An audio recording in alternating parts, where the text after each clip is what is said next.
You are about to enter the Red and Rev Sports Show experience. Get ready for some real sports talk from some real sports fans who were real sports athletes who have sports knowledge.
What's up, everybody?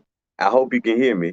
Anyway, it's another Saturday, episode 205. Forgive me. I actually thought I was wearing another shirt today, but unfortunately, I grabbed a shirt that had a Falcons emblem on it.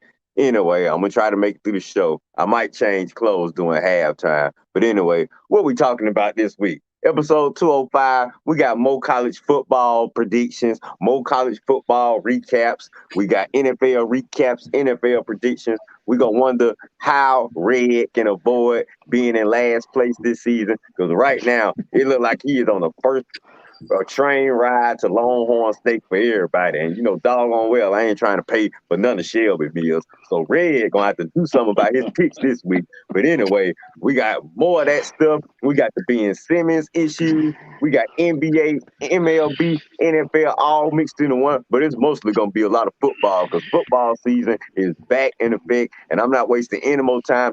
Episode 205. Let's keep Red out of last place. Starts now. What's going on, everybody? Welcome to another episode of the Red and Rev Sports Show. All three of us are coming to you live from the A-T-L. Shouty. Finally got rid of these out-of-towners. Real sports fans who are once real sports athletes who have what, gentlemen? Real sports knowledge. So hang out with your boys, Red Rev and the coach for episode 205. And as is our custom, let's turn to our numerologist, Coach Patrick Thomas, to give us something or someone dealing with 205. What you got, Coach?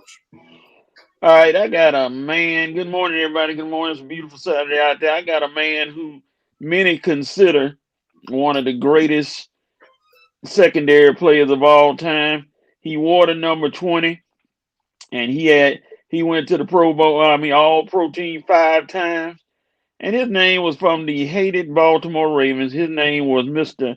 Ed Reed. Ed Reed, number 20, 5-time Pro Bowler. Mr. Ed Reed. Yes. Yeah. He played in our coach. Yes. Amazing, but that's it. Red is just 5 Pro Bowls, I mean. Yeah. I thought he had more than that, but anyway, good job, Ed Reed. All right. Well, Ed Reed is our numbers pick for today. Coach, we're going to have to work on your lighting, man. You look real dull. Okay. We're going to work on that lighting going forward. But nevertheless, we appreciate you for giving us something that we can all remember. Ed Reed. That's better, man. Thank you, sir. Yes, sir. Ed Reed. There it is. Ed Reed, Ball Hawk, Hall of Famer. No diggity, no doubt. As is our custom, we got to welcome those who are present and accounted for in Revenite Nation. Let's see who's rocking and rolling in Revenite Nation. Sister Harris, good morning to you. The VP has chimed in. Good morning, Vice President. He is slamming down the gavel for the Red. That's what I figured, Dante. Coach. Okay, first team All-Pro. My bad. Yeah. My bad. Yeah. Let me hit my chest. I figured you made about 9 or 10 Pro Bowls. That's why I was at. Let me hit my chest. My bad. We'll get to that in just a second. It's all good. It's all good. What's up, it sounded like 5 All-Pros. Hold on, man. Let me welcome Revenite Nation. We can get back to that in just a minute, but let's not disrespect Revenite Nation right now. Oh, sorry, real. We can make the correction later on. Here we go. What's up, Joe Black? Joe Black. Morning, Chris Trailer. Good morning, Brother Lance. Sister Kelly is in sooner than she has been in the past few weeks. She can't talk about North Atlanta. Oh, they got blasted. They got blasted. They lost. Woo, did they? Yeah, we knew that was just what you called it, a desert schedule, Coach? Yeah. What you called it? A mirage. Yeah, mirage. What's going on, Dante Armstrong? Glad to have you. Oh, no, Kelly. Yeah, there it is. Yes. The president has chimed in. He is in the building. Thomas Holcomb. And Joe Black got some concerns about North Atlanta, Kelly. Walla, Washington. I heard of them. What happened to North Atlanta yesterday? And Dante doing the fact checking, 9-time Pro Bowl, 5-time first team All Pro. Thank you, Dante. Thank you, Dante. And Red Sports Bay is in the building in Revenant. We'll be back. I don't know, Rev. It's more like coaching our money Sports Bay this week. She was ignoring me. Oh man, she She just letting you chose know. our money over me this week. Oh, Look at Kelly. Look at Kelly with the shot. I told you. That's why I don't know why folks be feeling sorry. Kelly, we are going full steam on your teams, girl. No holds barred. We're not taking any prisoners. Tech, JSU, North Atlanta, we are going to kill them all, Kelly. So I hope you're ready. All right, And tell Kimberly, don't come on here trying to take up for you either.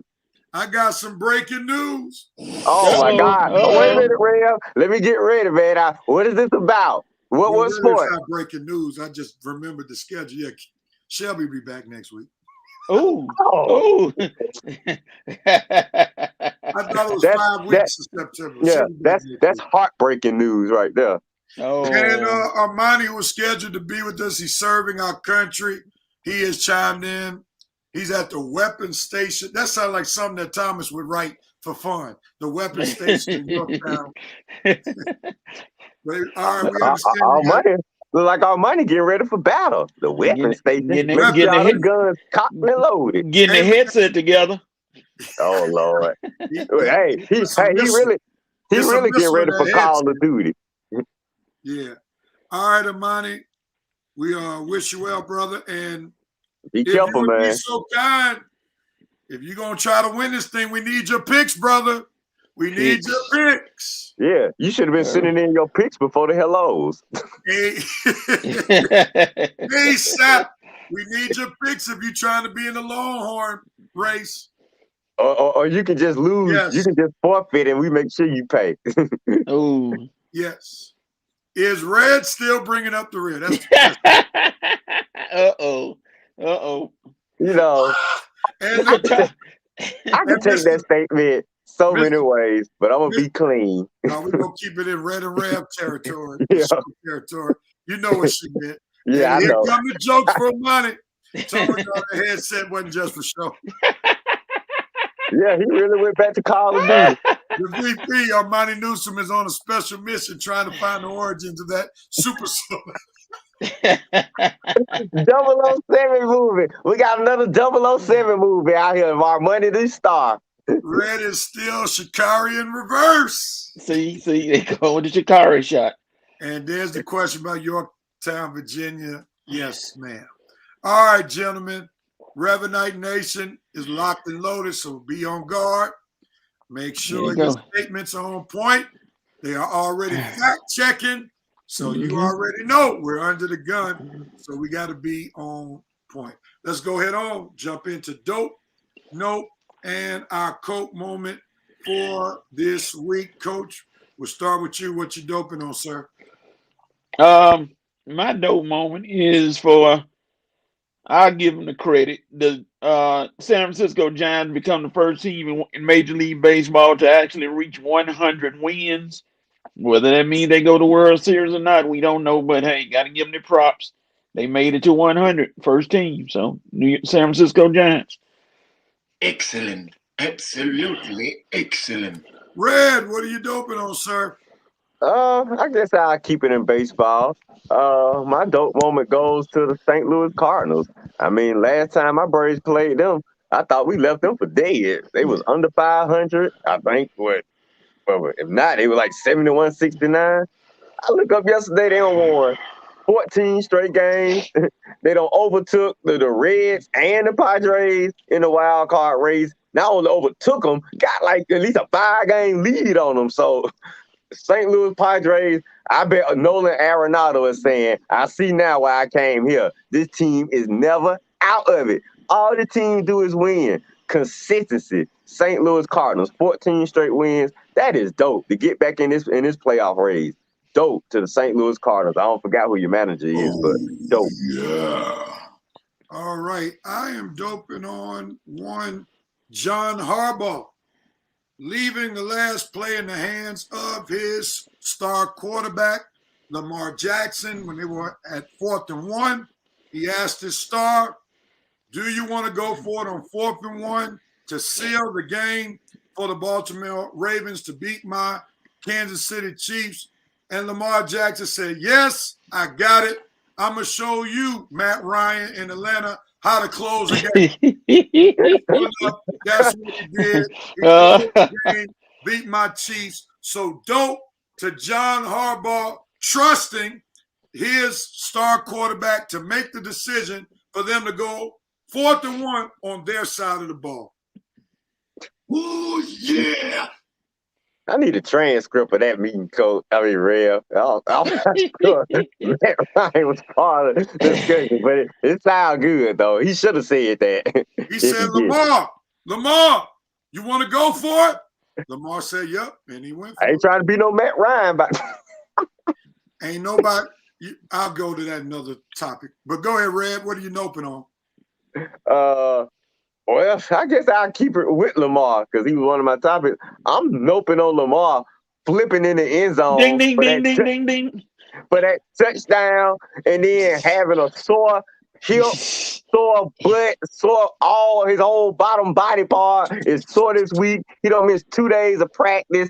And that is a big nope, Lamar. Anything happen to you, this team is done. So I understand you was excited when you saw that wide open touchdown, but nothing wrong with just walking in, doing a dance. You don't have to do a somersault, flip, break your rib or break your hip out for the season and everybody looking at what the world is he thinking. So you got by this time, but please be careful, Lamar. Anything happen to you, and it's going to be Steelers and Browns the whole season. I want a 3-team race. So nope for flipping in the end zone. Nope for missing practice this week. But dope for what everything Rev said about you in the first take. Idiot. My note moment goes to my quarterback. The game is in Kansas City's hands. They are in control. And my quarterback throws an unnecessary INT to change the momentum of the game when the game was clearly in Kansas City Chiefs' control. Trying to do too much, trying to be Magic Mahomes. In that case, he just needed to be Mahomes, save another day, go ahead and punt, and we'll still be in control of the game. So my quarterback, I could be objective, Falcons fans. He gets my note moment for this week, turning the momentum in the Ravens' favor, which actually cost them a game. Oh, come on! I thought you were talking about Matt Ryan for a minute. Nah. When I said my quarterback, I didn't. Yeah. I get it now. Then you know I'm talking about Matt Ryan. But when let's make it official. When you hear me say my quarterback on this show, I'm talking about Patrick Mahomes. All right? So you're really just a Pat Mahomes fan. You're not really a Chiefs fan. Right. I'm a Patrick Mahomes fan. Yeah. No doubt about it. He just happens to play for the Chiefs. I understand. Coach, your note moment. Oh, boy. My note moment goes to one John Bones Jones. Are you just a magnet for issues? There is something, and Dana White said there's something not right upstairs with you. You always getting into trouble. Just when it seems like you bring your career back to where it need to be, you do something stupid that breaks the law. Got to be an evaluation somewhere in that mental capacity of yours. But John Bone Jones, you got to give him a note moment, my brother. You have got to be kidding.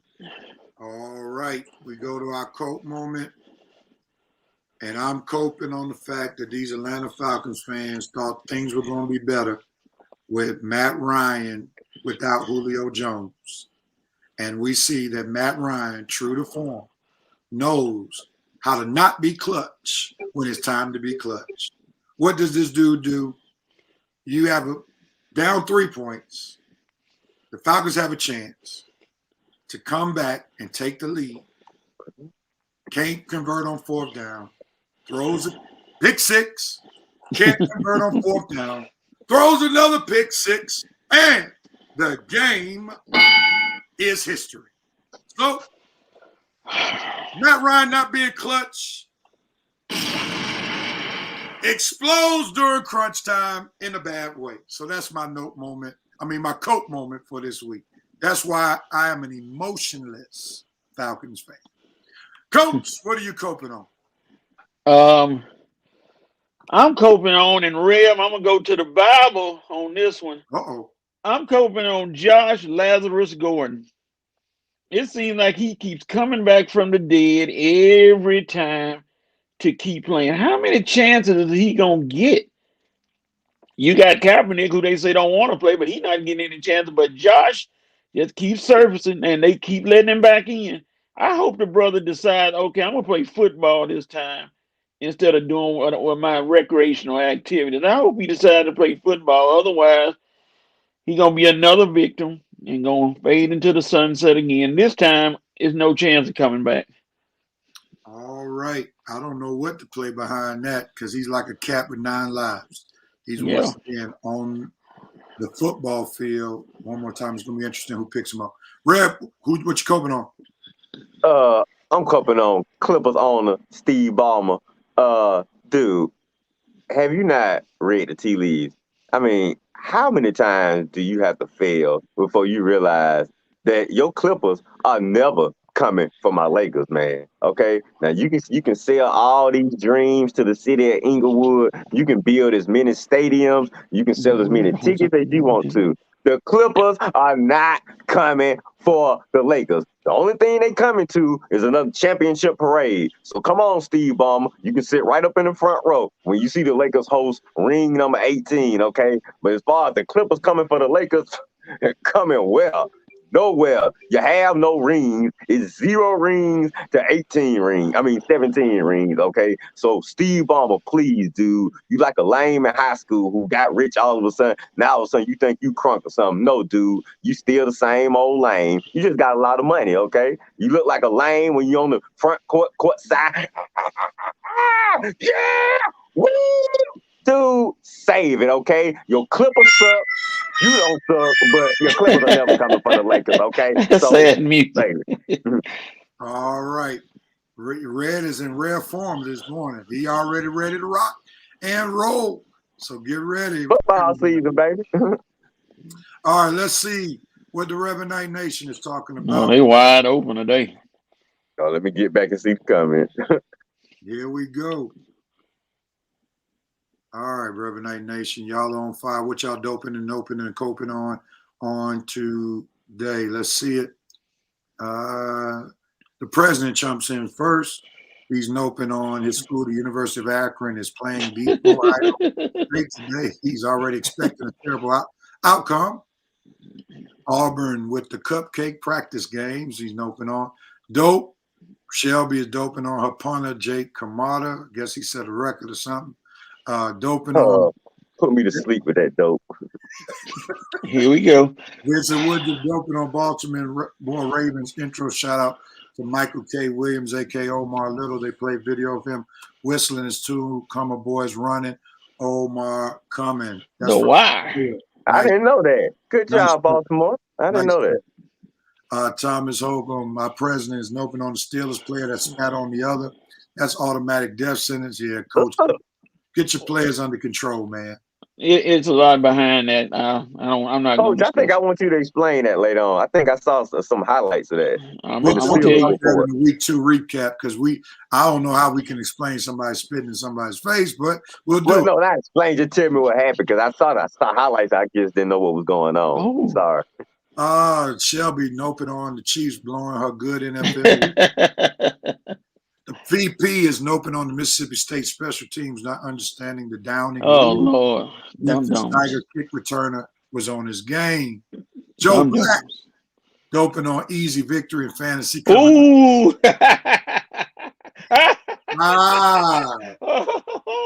Let's just say you might be getting me this year. I might be picking up the rear in our fantasy league because I think I jumped too high to choose Josh Allen unless he. Oh, Lord, I got him as my second round pick, and I'm 0-2 right now. Me and Coach are actually holding up the rear in our fantasy team. We sure are. Oh, my God. Some of the picks are terrible. I'm looking for a miracle. Start singing it. No doubt. The president's doping on the Braves trying to handle business. Well, they holding on the thread, Mr. President. What are you talking about? Trying to handle business, man. Please. They're holding on the thread right now. Exactly. Braves get a note this week. the Chiefs-Ravens game was the most exciting game I've seen since Seattle losing the Super Bowl. Wow. Okay, that was a good one. Shelby is coping on ACC football. Not sure who will take ACC every single team. So now, Shelby, you got to be careful with that statement because the reason why Georgia is being so highly ranked is because of that win against Clemson. So are you saying Clemson is a fraud? Are you willing to make that statement? Then Georgia's number 2 ranking might be a fraud because they only beat them by 8 points. So think about what you're saying. Another bad statement from Shelby. Uh-oh. Good morning, Sister Williams. It's just Williams. Williams. Coping on being called a bandwagon fan because I don't like Matt Ryan. Dante Armstrong, AFC North already had a 2-team race, Red. If Lamar gets injured for the year, Cleveland will win the division easily. Oh, wow. So you count out Pittsburgh, Dante? You better be careful for your Panthers come back to reality. No respect to Pittsburgh.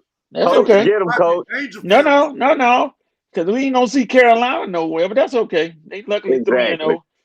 Exactly. That's a fraudulent 3-0. He's coping. Players going to play. Ballers going to ball. Falcons going to Falcon. No doubt about it. That's true. No Young Ho reference. Harris, you took that Matt Ryan. There they go.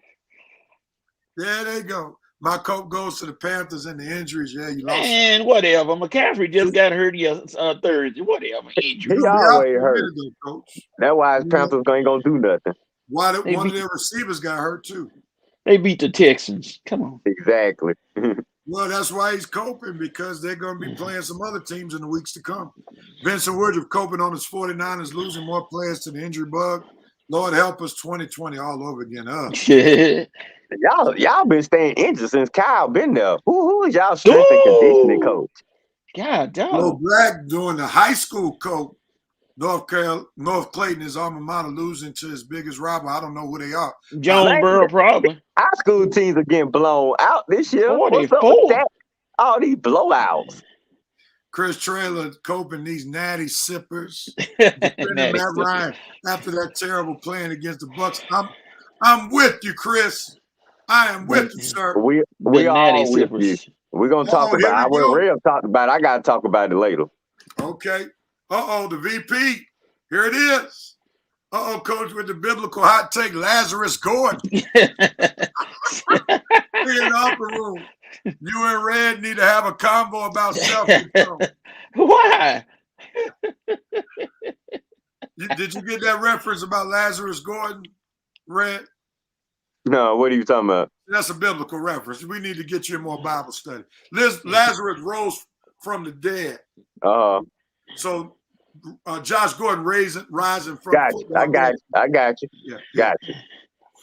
Vincent. I mean, rose from the dead. He got 9. He ain't even dead. He just got 9 lives. Keep getting all these chances. Well, that's because he be dying football-wise by getting out the league. Okay. That's a metaphorical death. We're going to try to help you out, man. We got metaphorical. You. Wake Forest will be ACC champion. They 4-0. So Matt Ryan said in the post-game show that he is learning, and every game is a different. Dude, this guy is a joke. Learning? You 14 years in, 15 now. Blaming on the rain. This is 14 years. Good one, Miss Williams. Good one. Mr. Woodruff Red with the animations. We love it. Balmer, delusional team owner, hell of a businessman. All right. And Shelby Red, win a week, then you can talk. Oh. Shelby, I'm going to talk whether I'm in last place every week, so get used to it. The exile Joe Black bringing that. Exile. Yeah. He still ain't back on Facebook yet? Man, we got to find out how to bring him back. Max Fried is the dope moment, though. Okay. That was. He had a nice game last night. The president, I am resigned to the fact that NFL players want to show off when they can score an easy TD. Just walk across the line. No flips, dips, or dances. # Lamar Jackson. That was exactly. President's quote. Dante said, I'm not ready to say Carolina's a playoff team because the O-line is too weak. But I respect Pittsburgh. I actually like them, but this season, no. Shut up, 2 Dante. games. 2 Armani games. said, dope. ACC is weak. Shelby, of course, Red doesn't know Lazarus. Good grief. Girl, move on. These are some meaningless comments. Everybody Here knows we go. I'm not the biggest religious Again. guy. No, That should even be Again. no news. Florida hanging in there with Alabama. Yeah, they They did did. play them tough. Had a chance to tie the game, but blew it. But yeah, Yep. No Showed more up. victories. Armani Cope and Matt Ryan as well. Matt Ryan, no doubt. Matty Rice Patty has been leaning on the Rice side Patty. for millennia, that's for sure. Good morning to you, Brother Rasa, checking in. Thanks for checking in. What's up, Danae? Vincent Word says, Shelby McDonald, are you surprised that the heathen doesn't know Lazarus? Heathen? Thank God, you. dog. Thank you, Heathen? Vincent. It's all Oh, my good. God. Well, Red is accepting the heathen role. He said thank you. Shelby the only one acting surprised out there. I thought you might have gone to Sunday school at Antioch at least 2 or 3 times. I did. I don't think I was paying attention though. Yeah, I probably was flirting with somebody. Oh, okay. All right. Well, the truth is revealed. Yes. Here we go. All right, gentlemen. Let's go ahead and talk some NCAA football this week. And we had an interesting week last week. Shelby, you don't tell me what's a compliment. I decide what's a compliment. Now keep quiet. You're not even on the show and you're driving me crazy. All right, there we go. That's her purpose for the show. That's why she was added on the show. Oh, God. She doing her job. All right, we'll start with Coach, since you're the NCAA aficionado on the set. Give us your recap of week 4, your highs and lows. What are you thinking, Coach? Give it to us. Well, you look at Auburn, thought they could walk up in Happy Valley with the whiteout going on, and Auburn has proven that they got Bo Nix at quarterback. He is nothing. He's a bum, so he can't do anything. They try to make it good. Now, Cincinnati had a little trouble with Indiana, but Cincinnati's trying to show that they're a top 10 team. They're still in number 8. They're still up there. And Notre Dame, you about to prove if you real or like Red said, chump killers, because you got some games in a row coming up. You got Wisconsin today, Cincinnati, then USC. You got some games coming up that's going to test you. So we'll see how the mighty Notre Dame looks. Brian Kelly, can you believe this, Rev? Brian Kelly is about to become the all-time winningest Notre Dame coach if he wins today. Can you believe it? Wow. Passing the great Lou Holtz or who? Passing Newt Rodney. Wow. All right. Well, Red, give us your recap for week 4. What you got college-wise? Week 4, I completely hated Miami, the Hurricanes, the U. We about to start calling y'all the Z because the U is for a good team. Y'all are just completely hit rock bottom. D. Eric, that quarterback dude, throw your Heisman dreams and just throw them away. You ain't even gonna be invited to the doggone ceremony. Manny Diaz, dude, like I say, you are a perfect example of assistant coaches becoming head coaches when they really should stay assistant coaches. Manny Diaz, you're not a top guy, man. You're an assistant coach. You got the job because everybody got so pumped up with that one season you had, and the defense was all jumping out the window. But, dude, you are not head coach material. This is not the you. Miami completely let me down. I'm never picking them again. As far as dope-wise, I like Coach's boy from Cincinnati, how he came back and kept his Heisman dreams alive. Coach, what's this quarterback from Cincinnati again? Ritter. Whitner, yeah. Ritter. Penn State, they showed me something with that good win over Auburn at home, kept James Franklin USC hopes alive. If he had lost that game, he would have been taken right off USC head coaching potential list. Florida and Alabama, close game, but I never thought Florida had any chance. And, of course, UGA, my boys, any win, they win, and week is going to be dope. I'm hoping I'm going to be doping UGA all the way to the national title. But that's about it. I was just really disappointed in Miami. That was really my only loss for the week, so really disappointed in Miami. All right, and I was thinking the same thing. once we started this segment, is there going to be a Maurice Thrower sighting on today? Because yeah, where is he? Nowhere around.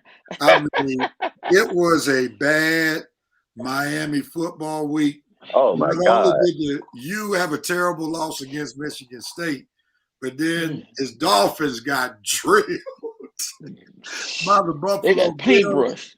And I think somebody needs to follow the VP's advice. Somebody check on Maurice Thrower because it was just horrible. I hope he did not have a sports hangover because it was bad. I hope he has a good, healthy way on how to cope because that thing was real bad last week. It was. All right, gentlemen. You right, Ray, what you said last week. How you said I was going to be coming back on here hating Miami. I hate Miami this week. God. I told I don't you. even want to visit the city right now. That's how much I hate them. And Shelby with the reminder.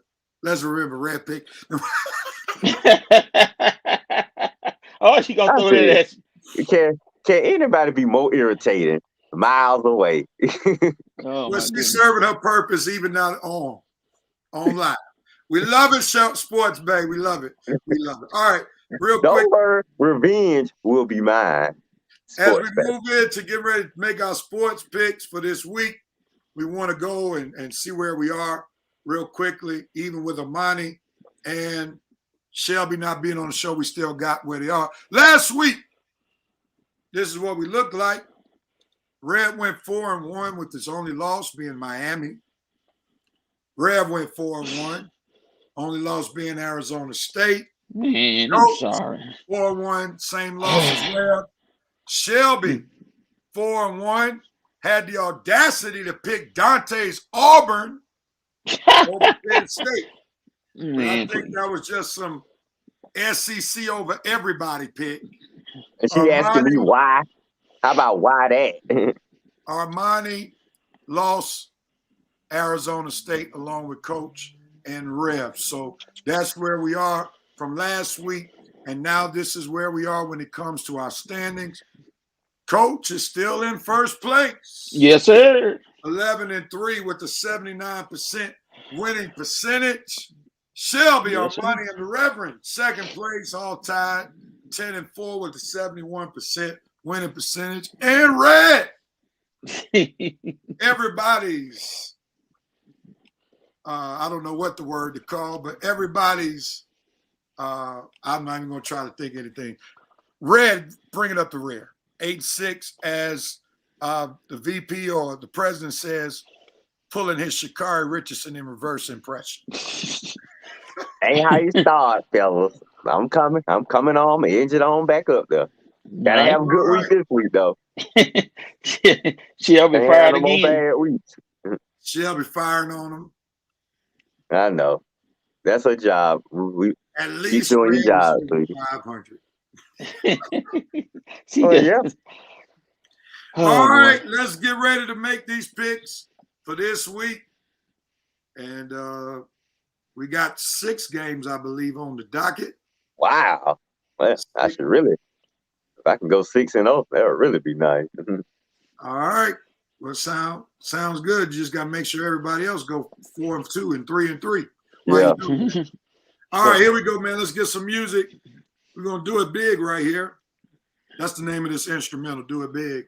Let's do it. Oh, man, it failed me on right here. All right, here we go. Red, we're going to start with you. Okay. We're going to start with you, man. What game we starting with? Let's see. Let's start with Clemson, NC State, man. Okay, so we actually don't do that one. What you got, Red? Going against my better judgment because I know NC State at home. But I'm gonna try to give Dabo and DJ a little credit. I mean, if you guys expect to do anything this season, you can't go to NC State and lose. You lose NC State and y'all season pretty much over with. Now I'm respecting DJ and Dabo and say they a little bit better than NC State, but they at home, so NC State gonna be ready for the fight. Let's see. Their their defense is pretty good. Their offense is a little overrated to me. Talking about NC State, they really didn't play anybody to get that little record. So no, I'm not really too believing in it. Their offense, they haven't played anybody ranked yet. So this is their first ranked opponent. So I'm gonna go with Clemson to, keep NC State in a proper place, which is middle of the pack in the ACC. So Clemson over NC State. Coach, who you got? Clemson. I'm not gonna let it take long. They talking about NC State is prime for the upset at 2-1. No, they're not. Clemson. All right, and it's Clemson for Rev, Clemson for Armani, Clemson for Shelby as well. On to the next game. Coach, you're up. Since you're a Pac-12 guy, we'll go here. UCLA versus Stanford. Who you got, Coach? I'll never pick UCLA, Stanford. Wow, you said never? Never. Wow. Not even if they were playing Bishop Sycamore. I still wouldn't pick them. All right, Armani, if you're watching, we need your pick, sir. You didn't pick that game. I'm going with UCLA. It's against my better judgment since Stanford is home, but I'm going to go with UCLA. I don't see them losing 2 games, and I think that spread offense that Chip Kelly runs is going to make it hard for Stanford because they're not the most athletic team in the world. So I'm going to go with UCLA. Red, who you got? Yeah, UCLA. If Stanford had any iota defense, it might be a better game, but they giving up averaging almost 30 points a game on defense. They're allowing 25 points a game on defense. UCA allowing 25 points a game on defense, but UCLA scoring over 40 points on offense. I don't think Stanford's offense can keep up with UCLA's offense. You still got Brian Kelly over there, right? Or Chip Kelly, one of the Kellys. Anyway, if it's a Kelly over there, they're going to throw some points. Okay, so UCLA. Armani's going with UCLA, we see, and the Sports Bay is going with UCLA as well. Next game. Ooh. West Virginia, Oklahoma. It's on me. Give me the number 4 team in the nation. I'm going with Oklahoma to take down West Virginia. Hopefully this quarterback that's very overhyped in Oklahoma will show me something this coming week. So I'm going with Oklahoma. Who you got, Red? Oklahoma, Spencer Rattler. He's supposed to be a Heisman favorite. Supposed to be one of the top QBs in the country. Well, no, you can't lose to Oklahoma at home, especially when they are unranked and you're highly ranked. So Oklahoma all day. You lose this game and it's over for you. Coach. Boomer Sooner, baby. Oklahoma. Boomer Sooner. All right. And the Sports Bay and Armani are both going with Oklahoma. Rutgers versus Michigan. God. The game that Coach turned up his nose at. And we'll start with Red. Who you got?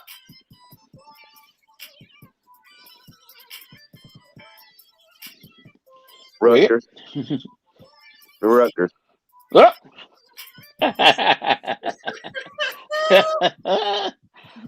Why? All right.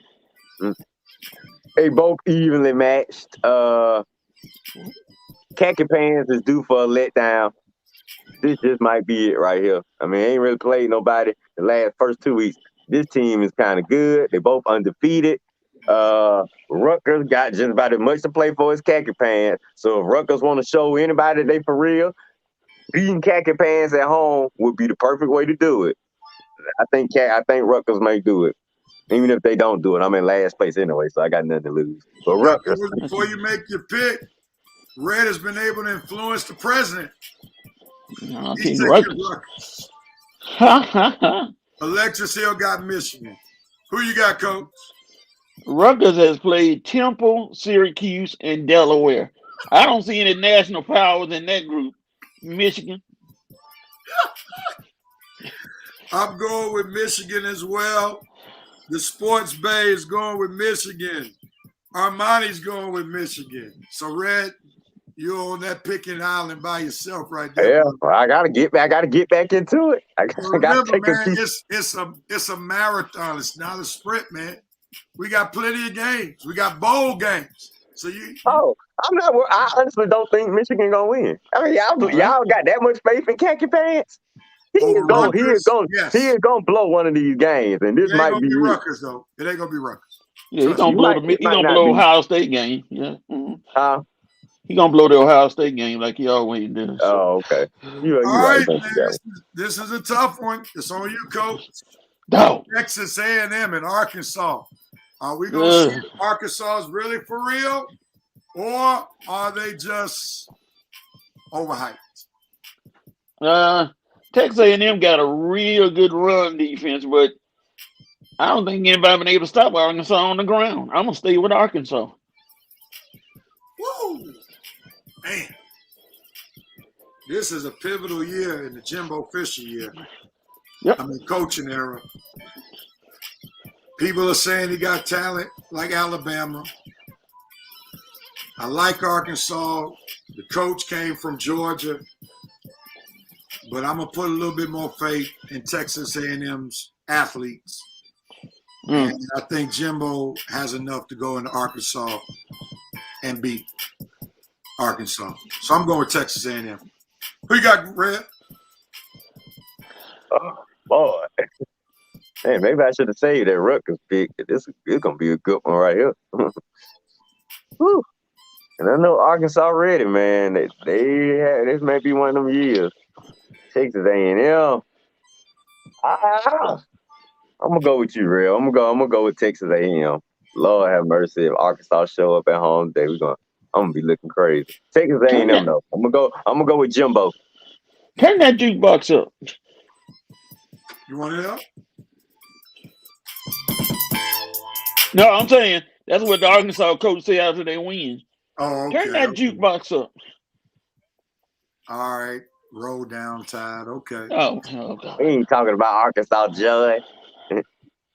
Alabama. Texas. Yeah, I got Texas A&M. All right, so Coach going out there by himself because Armani and Shelby got Texas A&M. Shelby just picking the highly ranked teams. It ain't like she got any info with the picks. Oh boy. Wait till next week, Lord. Oh, Lord. Red Stradamus. Oh my goodness. Your boy on you. All right, last game. If Rutgers win, you better believe Red gonna have a lot to say. You better hope Rutgers don't win, Vince. Last game of picking Notre Dame versus Wisconsin. Oh, Notre goodness. Dame on the road, Wisconsin. Notre Dame has been on the ropes a couple of games, but have squeaked by. But they lose this week. I'm gonna go with Wisconsin. I'm believing they're gonna win at home, and I think they're gonna play some smash mouth football. So I'm gonna go with Wisconsin. Ray, who you got? Notre Dame. I'm sticking with the Kelly brothers. As long as they put up points, they'll be in any game. Only way they ain't in this game is that Wisconsin defense completely shut them down. I don't think Wisconsin got the greatest defense in the nation. It's not Alabama defense. Brian Kelly scoring points. Brian Kelly got a chance to win. It's a tough game, but Notre Dame, they playing for something. Wisconsin, not too much. Notre Dame. Coach, who you got? Wisconsin. Their defense is going to show up against erratic quarterback.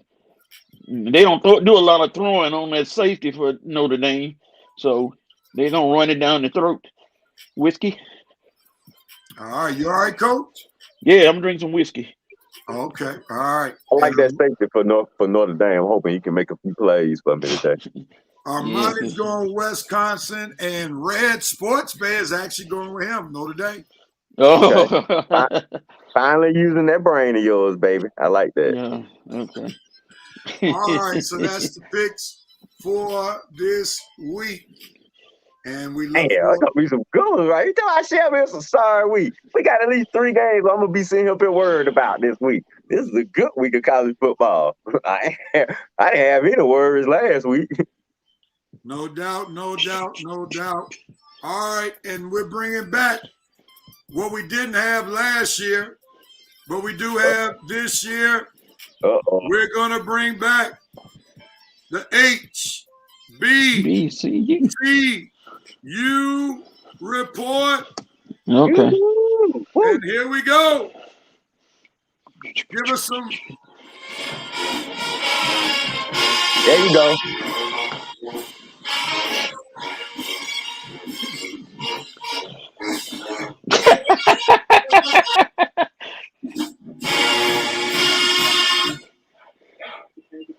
This is the Southern University Human Jukebox Band providing us with our music.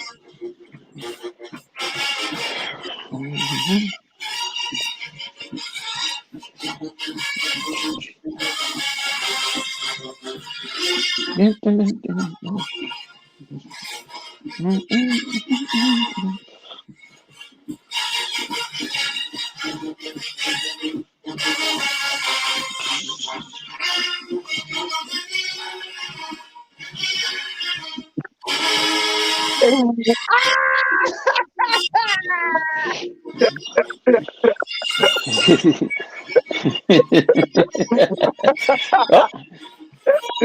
Oh my God. All right. You're killing me. Here we go with our HBCU report. These are the games this week. In the SWAC, there's a 3 o'clock matchup between Delta State and Jackson State. 5 o'clock matchup, Grambling and Prairie View A&M. 5 o'clock matchup. We got a SIAC meet SWAC challenge. D2 against D1 Tuskegee. Typically an SIAC powerhouse going against Alabama A&M. 6 o'clock matchup, Bethune-Cookman at Alabama State. 6:30 matchup, Texas Southern playing Rice, which is not a SWAC school. Then coach's team is looking forward to that L they're going to take on Sunday. Southern Jaguars, my daughter's alma mater, Sunday at 3 o'clock. Then for the MEAC, we got Howard taking on Robert Morris. And then we got Norfolk State playing against St. Francis, Pennsylvania. Actually, my little cousin went there, played football for them back in the day. Then we got Mary Mack, not Mary Mack. Mary Mack, you know that song? It's Mary Mack. Yep. Playing against Delaware State.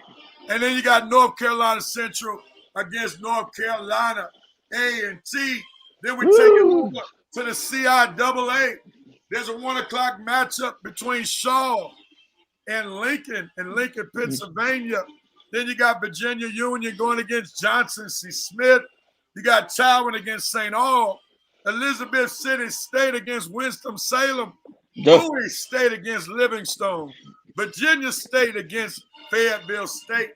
And then the SIAC, my conference, got Benedict playing against Kentucky State. We already talked about Tuskegee, Alabama A&M. The House, not having a good year this year, playing against Savannah State.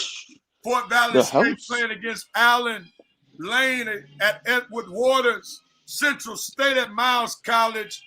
And CAU against Albany State. That wraps up the week for HBCU football.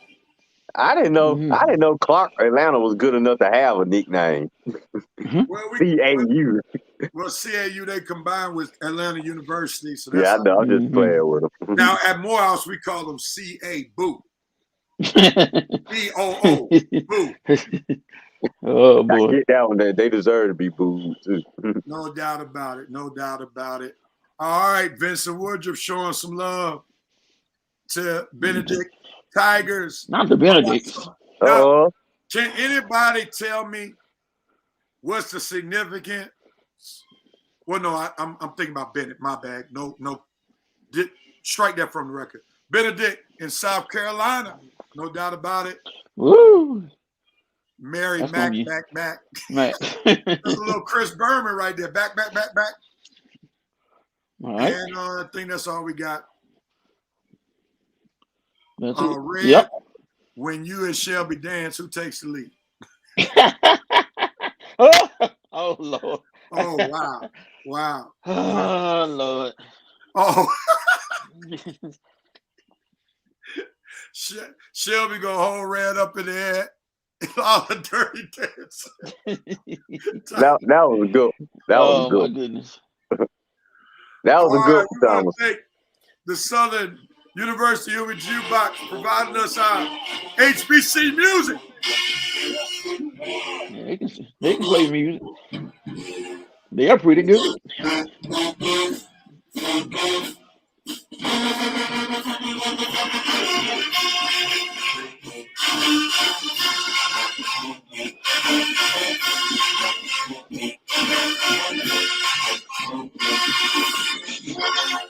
All righty. That was wonderful. Thank you, Red, for reminding us about the HBCU report, because we hadn't done it in 2 years since they didn't play fall football. And then we were on hiatus with the sports show when they came back and played spring football. So thank you, Red, for getting us back on track, because you got 2 HBCU graduates. Coach went to one of those schools in Mississippi, and then Mississippi Valley State. God. He went to Jerry Rice School. You got to show Jerry Rice some love. We got to show him some love. One of the greatest to ever do it of all. The greatest. The greatest. The most boring and stuff. All right, since we're in a land of reports, we're gonna get ready. Red, since Shelby's not here, because she would be quick to tell you she's the graduate of Georgia, but she's not here. So you got to give us our Georgia report. Georgia report. Okay. I hope I do Shelby proud, but I'm pretty sure she's gonna still get on me because I'm gonna forget something. Oh, well, pretty good week, like I say. Okay. You ready for me? Okay. Yeah, we were 3-0 this week. Kicked more butt last week. The news I have heard some good news on the right. Oh, what's up? All right, now give it to us. Oh, okay. All right, you guys. Yeah, it was another good week for Georgia. 3-0, man. We got big plans, national championship plans, and right now we just staying the course.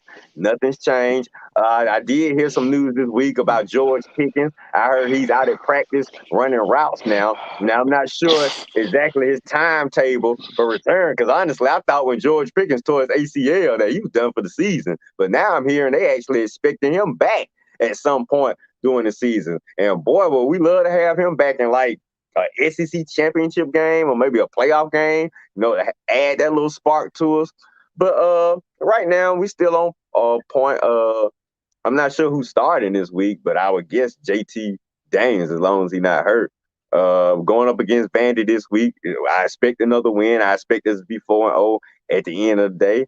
And like I say, UGA, we know what the goal is. We're trying to win it all. Kirby owes us this. We should have already had one, and we just keeping the train moving, baby. Let's beat Vandy down. We shouldn't even have to worry about them and be ready for next week. Real quickly with this Georgia report, did you have any problems last week as they were beating down South Carolina? JT Daniels comes out the gate, get 2 touchdowns, and then all of a sudden he wants to sub in Stetson Bennett because he had a decent game the week before against another opponent, and he breaks the rhythm. Stetson Bennett comes in, throws a pick, slows down the momentum. Is Kirby Smart going to be the reason why Georgia doesn't win this national championship?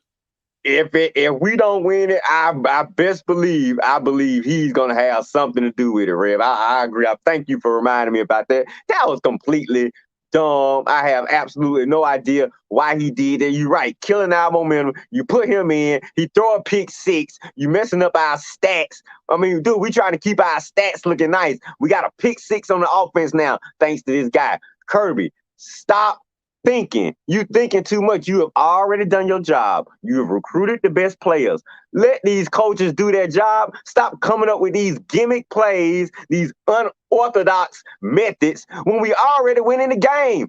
Dude, just stop. Okay? Stop. Worry about the defense. Let the offensive guys worry about the offense. You're going to get credit no matter what, Kirby. But, dude, please don't blow this. I agree. All right, Coach. You're on deck with the USC Trojans.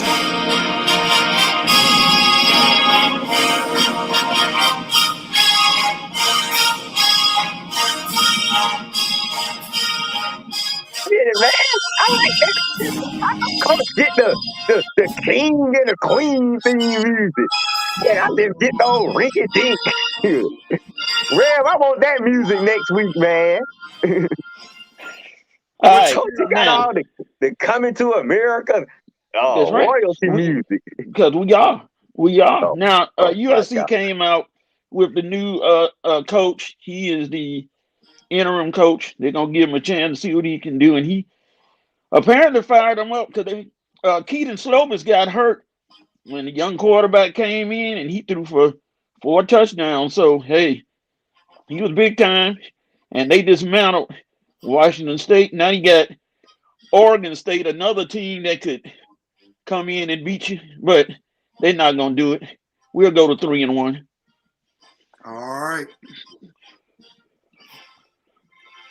Here we go. Thank you for the report real quickly. And we got some Rev.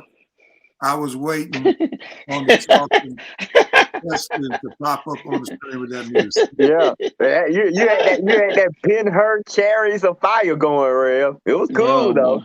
Well, that's the intro to that fight song. That's right. That's the intro to that fight song. All right, so that concludes college football.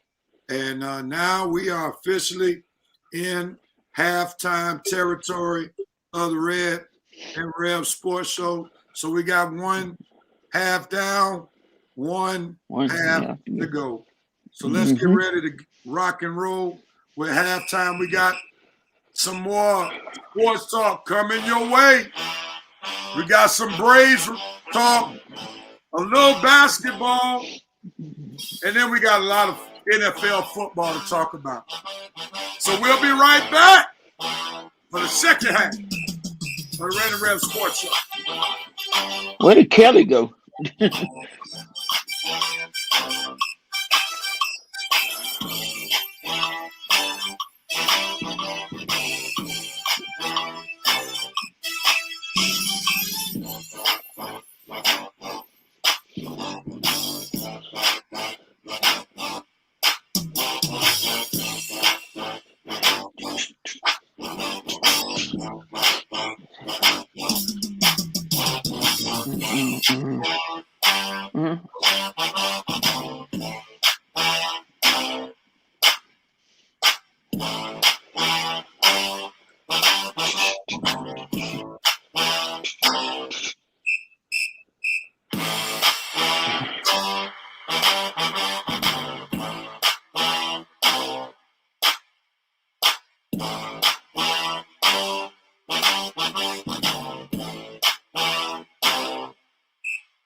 And we are back from halftime of the Red and Rev Sports Show. The president is asking a question, why is Red looking like the snitch from the prison yard? All he needs is a Newport. Oh, boy. That is hilarious. A prison movie I saw recently, Escape from Denimora, about that story about those 2 New York guys that escaped from prison. Check it out. Check it out. That's a good one right there, miniseries. All right. Let's get to our Braves report. Red, you ready? Oh, Lord. Yeah, I'm ready. All right, let's do it, man. Here we go. Braves report.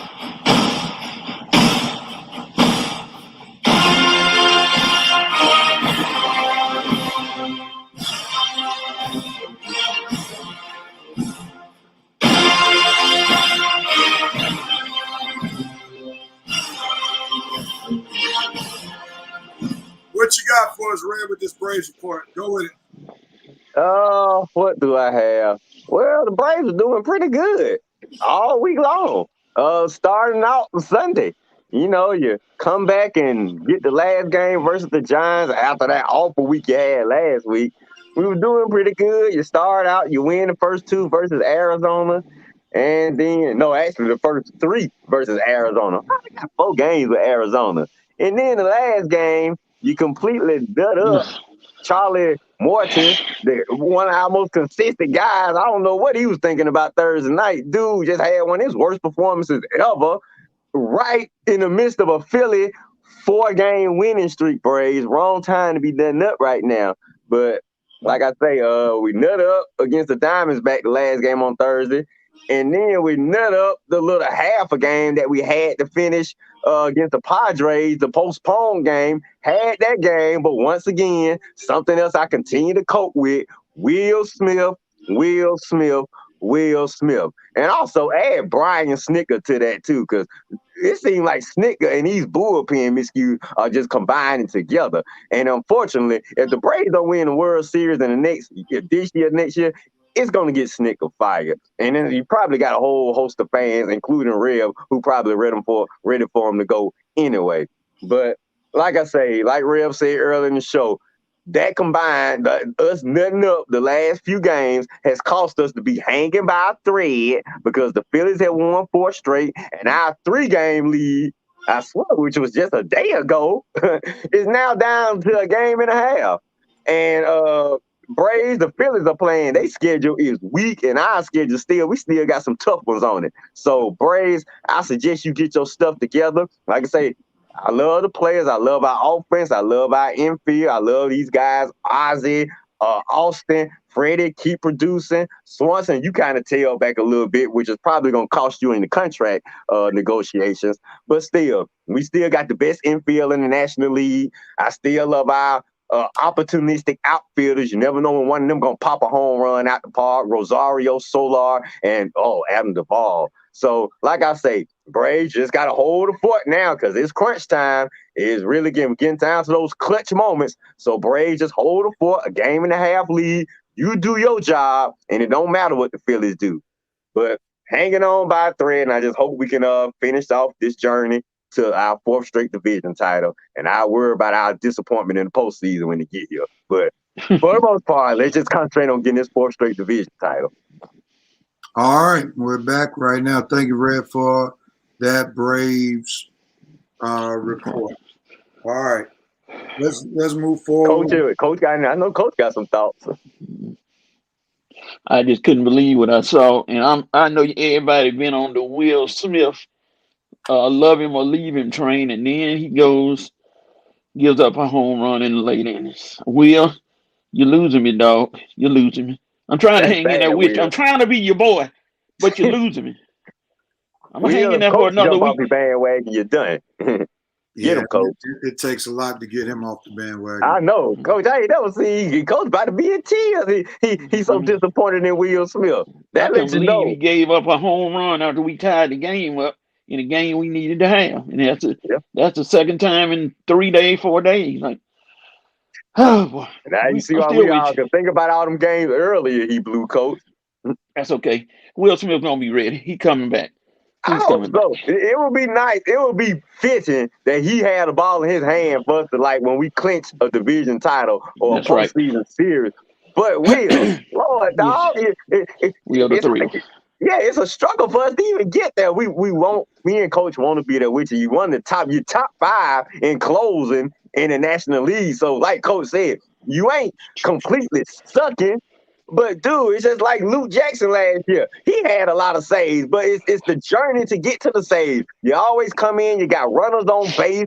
You don't have that many clean innings. And next thing you know, when you least expect it, you put one right over the plate, hang it. And what you think these hitters going to do, Will? Come on, I know you love your fastball, dog. But if you're going to throw it hard all the time. Don't just give them little ducks up there. It's like one pitch he'll go super fast. The other pitch is like you throwing a changeup or a slider disguised as a fastball. Will, come on. You got to be consistent, dude. We are in a pennant race. We trying to win something. You blowing this for us, man. Come on. All right. You've heard the Braves report. And thank you for your insight, Red. And We'll pray for Coach's dedication because it seems like it's winning. Once Coach jump off, you know I'm jumping off with him. I want to jump off now, but like I say, the dude is like second. He right behind Mark Melanson for saves in the National League. I think Melanson got 37, 38. Will like surprisingly right behind him with 34, 35. So. Man, it's just the ones you don't blown. Or how about the ones you don't blown where you don't took us in the extra innings when we didn't have to be in the extra innings? Will, that's just unnecessary, unneeded pressure on our guys when we could be resting in the dugout. We playing extra innings, putting toll on our bodies because you can't come in and do your doggone job. Oh, Lord. All right, gentlemen. Well, we're going to switch gears real quickly. And we are going Will Smith don't drug us down. All right, we're switching gears and we're going. Uh-oh. Yeah, pump us back up, Real. Yeah. Will Smith, you depressed me. Now, gentlemen, since we don't have Armani and since we don't have Shelby, you got 90 seconds. Oh. You got 90 seconds on each topic to wax poetically. So I know that helps Red out a little bit more. He likes the extra time. All right. So we got our first topic coming up. Fans, put your comments in because after they wax poetically, we're coming to see what your comments are about our 5 for 5 topics. Here we go. Red, you're on deck. 5 for 5. Odell Beckham returns for the Cleveland Browns. What you got for us, Red? The clock starts now. You know, for the longest time, I forgot Odell Beckham was in the NFL. It's been so long since he played. You know what I'm saying? Since he ain't played, we ain't heard really no stories about him. So thanks for coming back, Odell. It's been a while, buddy. I'm happy he's coming back. He's coming back at the right time. Cleveland just lost Jarvis Landry for an unspecified amount of time. So Odell, his timing is perfect. Rev and Coach. I just hope he come back and give that same Odell. What I don't want though is break Baker to just keep playing your game. If Odell's open, you hit him. If he not, just keep going through your reads. You don't have to get Odell the ball. The ball will come to Odell when the play dictates it come to Odell. So as long as Baker keep doing what he's doing, just spreading the ball around the field, and Nick Chubb do his thing. Don't stare down, signal in on Odell just because he back. I don't need to see tomorrow Odell have 15 receptions, okay? Just bring him back slowly but surely. He will help you out, but I am happy he's back. And Red did that only in a minute. Coach, what you got? Well, you look at Odell, who hadn't played all year, and of course, his motto is going to come out from the jump. Landry ain't there. You need to throw the ball to me. Basically, that's what he's going to say. Throw the ball to me. I'm going to make plays. I'm going to do what I need to do to get us to win. So Odell is going to call for the ball. Whether he is ready or he rushed back, you'll notice in the first few series how he's coming off the line and how he's doing what he's doing. Because if he's not doing it, you already don't have Jarvis Landry. So it's going to be tight. All right. Let's see what the comments are. You give not Red 90 seconds. He takes 2 minutes. Here you go. He did it this time.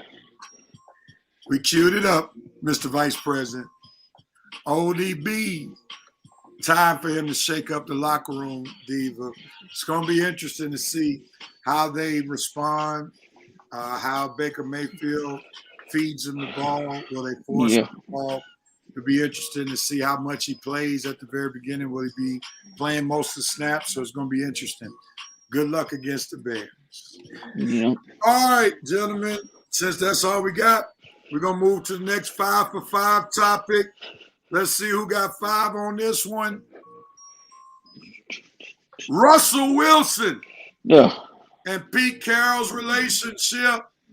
We know that Pete Carroll has some words about Russell Wilson not handling overtime well against the Titans last week, which ultimately caused the Titans to win a close one in overtime against the Seahawks in Seattle. And Pete Carroll wanted him to throw the check down rather than trying to force the ball down the field. Coach, what you got, man? I still think that Beckham is gonna be a little suspect. He may make a play or two, but I don't think he's ready. I think he kind of rushed back, but hey, he knows that Landry's not there, so he knows he's possibility. He might get the ball a lot. So hey, if that's the case, gonna throw to him, see if he can make some plays. I don't think so. Red, what you got? You went to read. Coach, you do know we changed topics, right? Oh, word. All right. Anyway, as far as Russell Wilson and Pete Carroll, I think this relationship will be just as good as Sierra lets it be good. As long as Sierra ain't all in Russell's ear, as long as Sierra all in Russell is saying, man, what is he talking about? That coach don't like you. Man, we need to get up out of here. He don't respect you enough. I'm ready to move, Russ. It's time for a change. As long as she ain't saying that, relationship is good. If she is saying that, relationship is bad. So Pete, it's not about making Russell Wilson mad. It's about making Sierra mad. You just better watch it. Don't make Sierra mad, dog, because I'm telling you, we already know she don't like staying in Seattle. And it don't take but one word from Russell. I want out. And the trade rumors going to start again, okay? And there'll be plenty of teams coming for him, too. So, Pete Carroll, just be careful with your words. Don't want to get Russell upset. Well, you don't want to get Miss Russell upset again, okay? She's the key. All right. Let's see what the fans got to say. And that O-line will continue to be suspect, but R-Dub needs to make better plays. Seattle had that game. And let's remember, man, it's hard to get the O-line straight if you're paying the quarterback a whole lot of money. So that sometimes comes at the cost of having a high-priced quarterback. You mess around and mess up other parts of the team because you're paying one position so much money. Everybody love that O-line excuse, man. He love to go for the O-line so quickly. Can you block? O-line. Can you block? All right. We're going to make a switch real quick.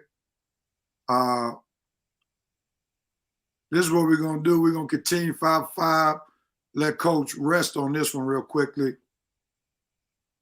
We'll go on, man, and we'll just talk straight up, me and you, Red, on these next topics real quickly on our 5-for-5.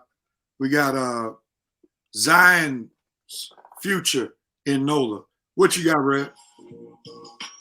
When they start calling David Griffin, that's the GM, right? Yeah. Okay. When they start calling him Griffin Krause, as we're referring to Jared Krause, you got some problems up in New Orleans, dude. And Zion, if you think he's going to stay there and be involved in all this drama, you out your mind. I think Zion's future in New Orleans is all nearly going to be over soon, real. I don't think he likes New Orleans. I never thought he wanted to be drafted there. He accepted it. He tolerated it. He said all the right things when he was drafted because he's not trying to stir the pot. But I think his future in New Orleans is going to be over soon. And he'll be looking for a way out to go to a bigger market. Hopefully it'll be the Hawks. It'll probably be New York. But I definitely see Zion requesting to be out of New Orleans real soon. I don't think they fit. And he's too good a player to be suffering over there with David Griffin and all his drama and dysfunction. Yeah, David Griffin didn't do any favors for Zion Williamson. When you come in, fire one coach, Alvin Gentry, where you had a little bit of success, then you come back, make a terrible hire in Stan Van Gundy, and then you got to fire another coach, and then you bring in another head coach. 3 head coaches in 3 years does not give a superstar player the confidence to believe that you know what you're doing. Exactly. You know, David Griffin, maybe he was a joke in Cleveland, but because LeBron and his GM prowess, he was the one making the calls rather than David Griffin. Yeah, so I have to say that. Maybe what he did in Cleveland was all about LeBron and less about him. Definitely. It's proven to be that way. Because you have not done it. You remember when he was supposed to be coming to the Hawks? Man, I'm glad the Hawks didn't make that move. Exactly. Now, he sounded intelligent when he was doing commentary for the NBA radio while he was out once Cleveland fired him. But his stint in NOLA has been terrible. And see, in those small markets, you got to nail it. Yeah. To give your star player confidence. Milwaukee, to a certain degree, nailed it when they made certain moves, draft picks, and that allowed Greek Freak to have some confidence to trust the team, trust the GM, and it worked out for him. We know there were a lot of injuries, but it still worked out for him. But you gotta have some stability. A kid like Zion, he likes stability. I learned that about him when he got into the league. He don't like dysfunction and drama and a lot of changing, ins and outs, man. You probably should have just kept Gentry there. Right, no doubt about it, and let him ride with that team. Let's go ahead real quickly as we're still 5 for 5. We got Andrew Wiggins denied unvaccinated request. What you think about that, Red? First of all, I read about this story yesterday where they say he won't be able to play in the Warriors home games. And I guess he had he wanted a religious exemption and they denied it. Wiggins, dude, stop being stupid. Okay? Stop being stupid. Get the vaccination shot and stop being stupid, man. I mean, what religious exemptions are you gonna give when you got ministers and pastors out? Red, aren't you vaccinated? Red? Yeah. Okay, so what is he talking about? Religious exemptions? Maybe he needs to explain that a little more. But until he does, dude, stop being stupid. Take the vaccination. You're going to put your money and your contract, because if he missed those home games, they don't have to pay him, right? Or something like that. No. Man, you are, man, do you have a girlfriend or a wife? Because I wonder what she's saying about this right here, man. I don't agree with it at all. Like I say, if this is not a job requirement, okay, fine. But when it comes to you, a job requirement, and you taking the possibility of missing money, losing money, like that coach that got fired for the Vikings because he didn't want to take the shot. You guys are foolish, man. Stop being stupid and take the doggone vaccinated shot. Like folks say, you athletes put all kind of stuff in your bodies, but when it comes to all of a sudden, everybody's weary about the vaccination shot. Man, get up out of here. That's funny. The president says he's pulling a Ben Simmons in a different way. He won't take the shot. That's pretty clever. Yeah, that was a good one. And I'm all with you, Red, man. I mean, these guys are just trying to be politically correct, not really thinking long-term financially, trying to buy into the myths about the shot. All these folk don't know what they're putting in their bodies, man. We've been taking vaccines ever since we were children. There was the chickenpox vaccine, other types of vaccines, and they had to take the chickenpox vaccine when they were born. These guys are much younger than us because back in our era, we used to get chickenpox. Mm-hmm. But you don't hear I kids. remember, I got it. I got chickenpox in 5th grade, but you don't ever hear anybody about any kid getting chickenpox now because a lot of these kids had the chickenpox vaccine. They took other vaccines, booster shots, and all of that stuff. And I haven't heard about chickenpox in a while. Right, exactly, because they don't get it because they're taking a vaccine. They have all different types of vaccines that they give children. That's why children are healthier than normal. And then some of us that were older and so forth and so on. So this is so stupid. The bottom line is, if y'all want to be dumb and miss out on millions of dollars of money, you just be dumb. But we don't want to hear nobody complain. Yeah, that's it. I agree. And I don't know. I don't know what Christian religion. Let's see some other religion. I don't know any Christian religion, to my knowledge, where it's against their religion to take a shot. Well, don't worry, Chris. He won't be in San Francisco much longer. I promise you that. Because, dude, you think Steph Curry you think Draymond and Steph gonna sit back and let you they trying to go back to the playoffs this year. And they ain't got time for no player. And Clay coming back too? Wiggins, you gonna be out the door. So my real, I wouldn't be surprised if he out the door for the season start.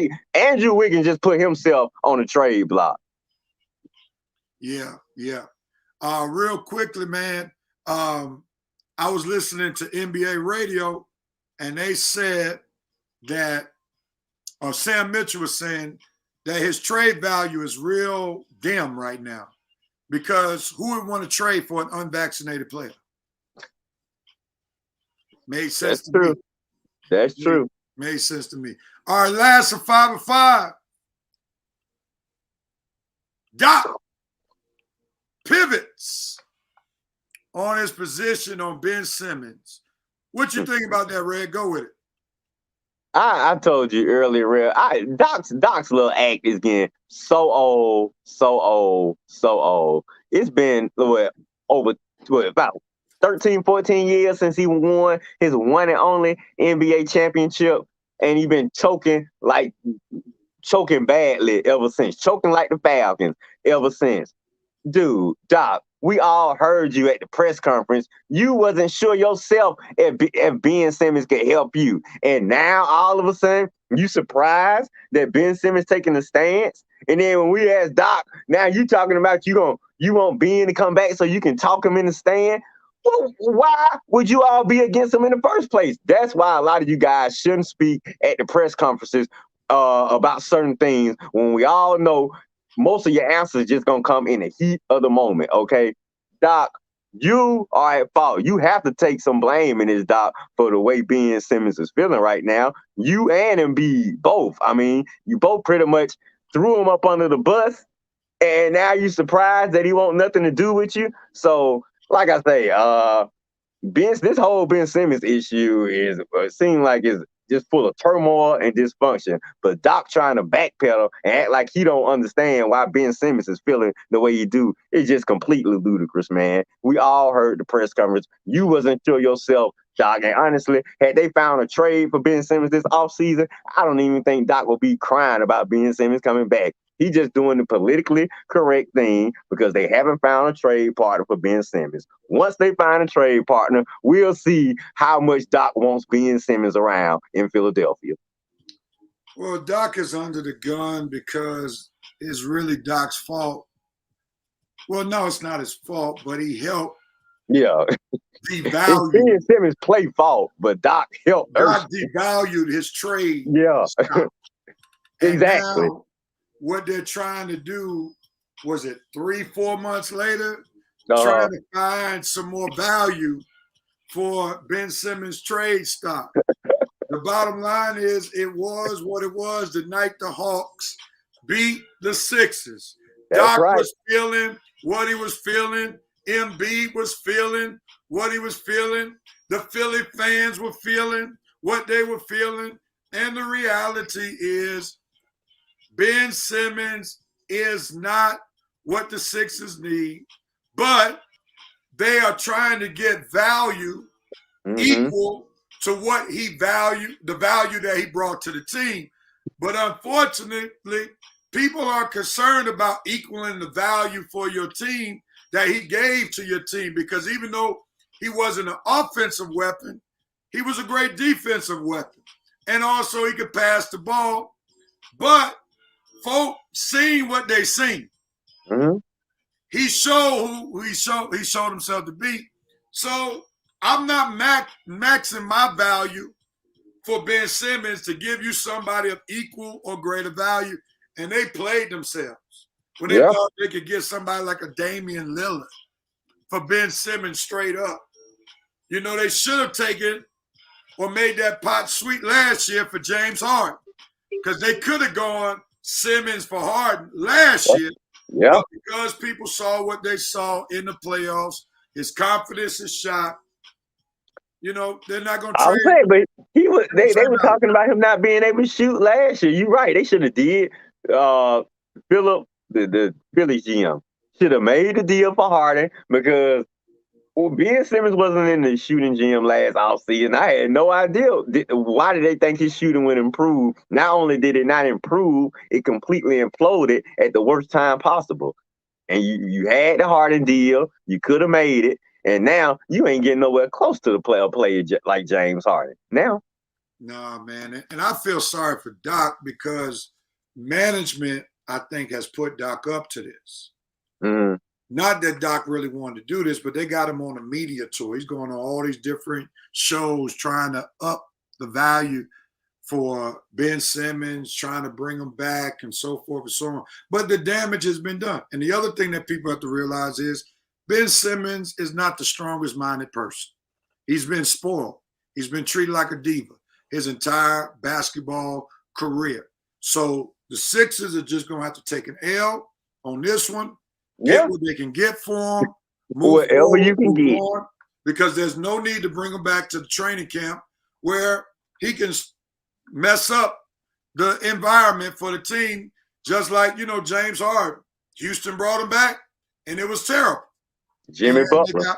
They ultimately got rid of him. So they might as well just take their losses and move forward. Or like Jimmy Butler in Minnesota. Remember that? Right. Yeah. Just take go ahead and make the trade for Wiggins. Go ahead and trade for an unvaccinated player, and then maybe Philly can trade Wiggins. I'm saying, I heard now Denver was in the possibly trying to make a deal with him. I don't know who they want to give up. I give up Aaron Gordon. Yeah, and then I think I heard Minnesota as well. Minnesota might be up in the sweepstakes as well. Who they gonna give up? We will see what happens. Yeah. All right, man, let's go to week 2 NFL recap. What resonated with you during week 2 of the NFL season? Man, let me go back and bring it up. Besides the Falcons looking completely awful again, I tell you what, that Raiders win over Pittsburgh resonated with me. Man, all the Raiders for real. I had them as one of my dopes. Derek Carr, John Gruden, is this the year you guys finally get it together, turn it around, get to the playoffs? Rev, I gotta tell you, man, I guess I did have something to talk about. I gotta tell you, that AFC West is looking pretty strong, my brother. I mean, with the Chargers, 1-1, the worst team in the division. You got the Broncos at 2-0. We know that defense is stout. That the offense is gonna be a question mark. You got the Raiders at 2-0. They making plays on both sides of the balls, and of course you got the Chiefs at 1-1. So the Raiders and the Broncos leading the division. That AFC West is going to be a pretty tough division. That's definitely what's standing out to me so far. I like the NFC West. That division is going to be look like both West divisions in football so far are going to be real tough divisions to crack. I mean, any one of those teams could possibly win it. With the amount of games we got left and what could possibly happen. So I'm looking at both of those divisions right now as top divisions in football, the AFC West and the NFC West. What? That's going to be a roller coaster of a ride for both of them. Gotcha, man. If I had a lot to say, why you even got to the NFL page? What stood out to you so far, Real? I saw Lamar Jackson take a step forward, and to see the confidence that his coach had in him. That was really mind-boggling, especially being an emotionless Atlanta Falcons fan. Here's the reason. I was told that maybe Matt Ryan didn't have the QB power to audible. And that's why he didn't audible in the Super Bowl. Yeah. Now, he had already had 10 years in the league by then. Yeah. I'm seeing a guy in year 4 be asked by his coach if he wants to go for it on 4th and 1. And you mean to tell me a guy who has not played as long as Matt Ryan, has not put up the stats as Matt Ryan, and didn't make it to the championship game like Matt Ryan, you trying to tell me he has more authority on what his team does than Matt Ryan does? If that's the case, then Matt Ryan should be out of here now. Yeah. If he doesn't have the authority to call an audible, either that tells you that the team doesn't have any faith There you in go. him and his football IQ. Yes. Or Including Kyle Shanahan. gone years ago. Yeah. I mean, when I'm looking at this in real time, the man, John Harbaugh, is asking his quarterback, do you want to go for it? The man says, yes, go at it. Go so for that meant Say, go for it. Since he was the one who chose to go for it, they probably gave him the option to choose whatever play he felt comfortable getting the first down to beat the Kansas City Chiefs. And folk gonna tell me that Matt Ryan didn't have the chance to call an audible in the Super Bowl, then what good is he? What good is it? Exactly. So that's the thing that really jumped off the page for me in week 2, besides my quarterback changing the momentum of the game, throwing that INT. But that's what really jumped off the page for me. And then seeing some of these other teams, like the Panthers, they've been in cupcake land right now. So I don't know. Exactly. I told Duncan. Let me add something to that. Not only did Lamar Jackson was in power, a 4-year quarterback was in power to call an audible and make decisions on his teams winning and losing. The quarterback deciding whether his team win or lose. Guess who else had the power to call an audible, Rev, in week 1 of the NFL season? Who's that? Your boy, Joe Burrow, to win the game versus the Vikings. He called an audible to make the winning play at the end. So Joe Burrow, a 2nd-year quarterback.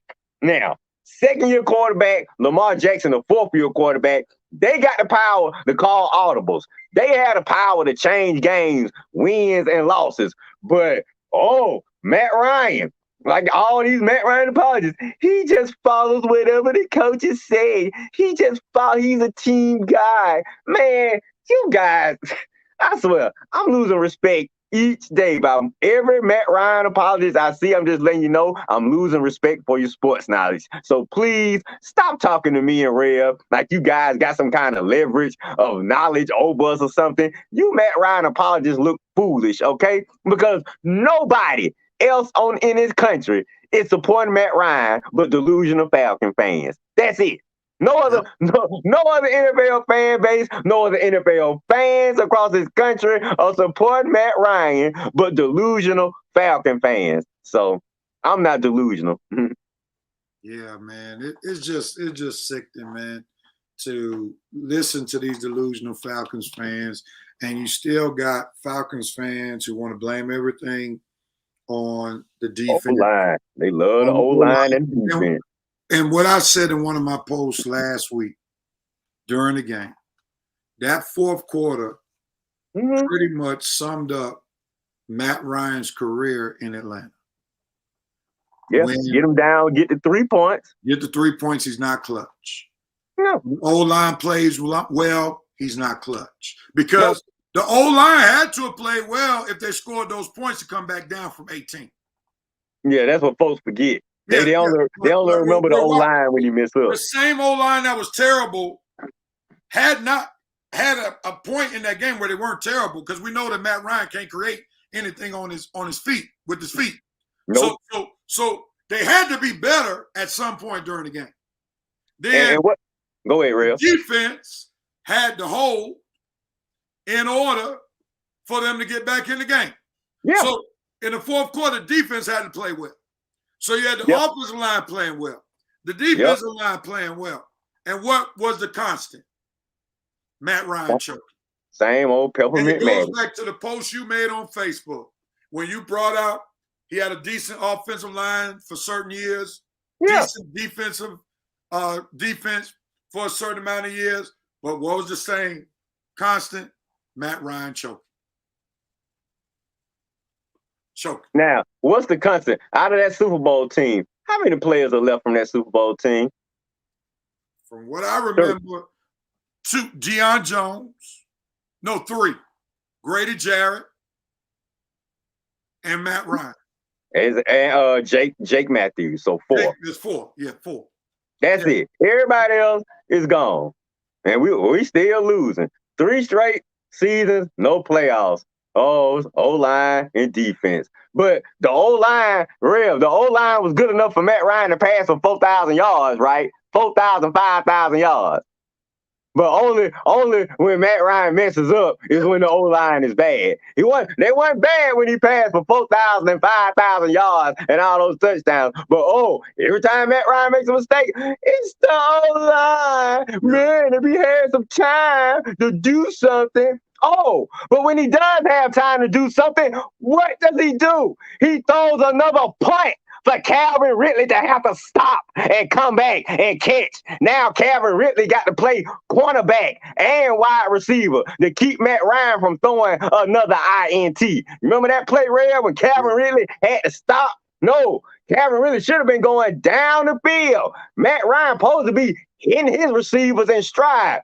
What in the world are we drafting a big play tight end for when we got a new long quarterback that can't hit nobody in stride? You think Kyle Pitts is excited to play with Matt Ryan? If I'm Kyle Pitts, I'll be sitting on the sideline too. I ain't ready to get in the game, coach. You think I'm ready to make some plays with that new long?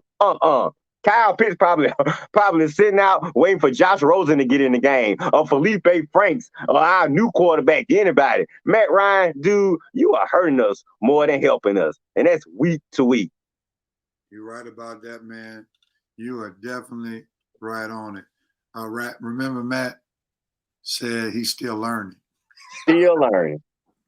Are you a politician or something, dude? You've been in the league 14, 15 years. Talking about you still dude, you are a joke, man. A freaking joke. Still learning. You shouldn't even need an offensive coordinator, Matt.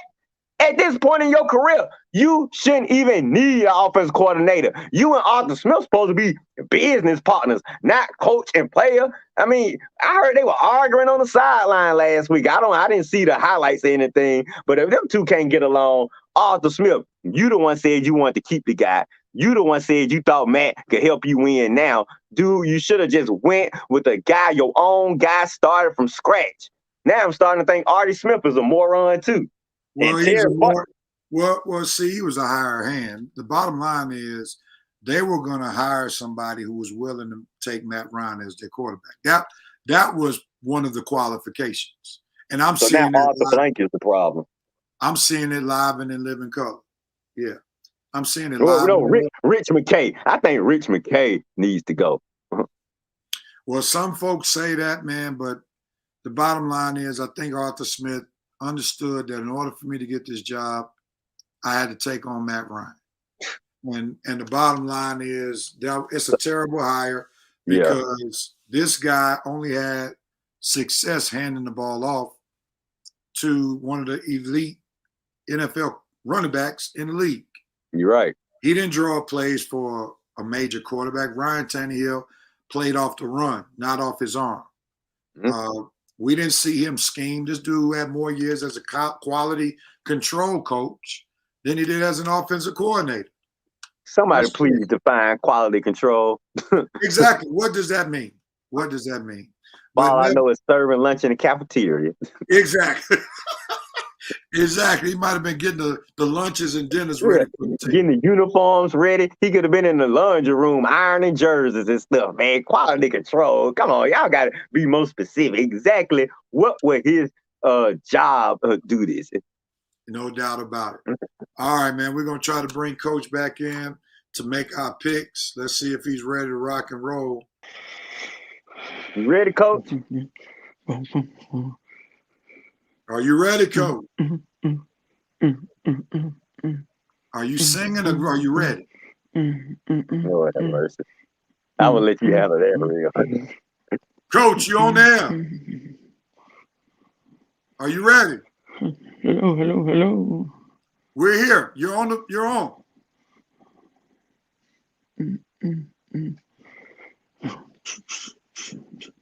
Coach, you gotta practice your music. Can you hear us? Are you ready, Coach?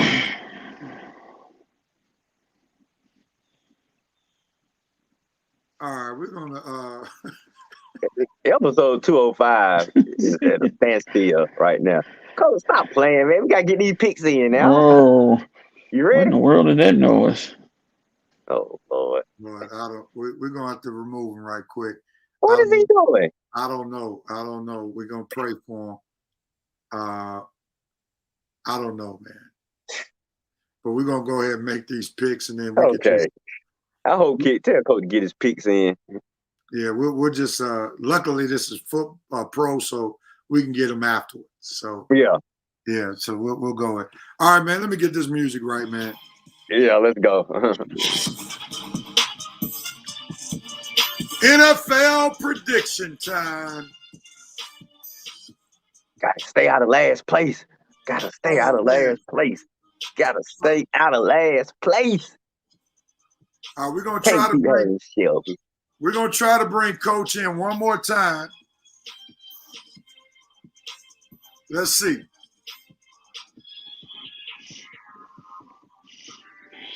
You all right, Coach? All right, we're gonna sit him out, man. We're gonna sit him out. I wonder what the Rev Night crew, Rev Night Nation been kind of quiet. I wonder what they thinking right now. I know Shelby got some thoughts. I don't know, man. But let's go, man. This is where we are with last week. Oh my God, 50 Cent, boy, stop it, man. Stop it, 50. Keep mocking Omar, man. Here we are from last week. Okay. So, Red, you went 10-6, bro. I'm getting back up there. You had a good game week. behind Shelby. You had a good week. Yeah. You still brought up the rear. Still bringing up the rear. One more week in the rear, I promise you. Next week, I'm going to be out there real. You had a good week. And then I went 11-5. Shelby went 11-5. Then we got Cole went 12-4. And then Armani with another great week. Oh, money, you Navy son of a gun. How you up here killing us? Armani on the money again, 13-3. The boy is balling. Yeah. And here we are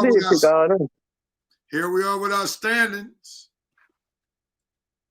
Red, you got the last place, 17-15. I'm next to you, 19-13. And then Coach and Shelby tied at 20-12. And then Armani by himself in first place, 23-9. Armani's enjoy it now, money.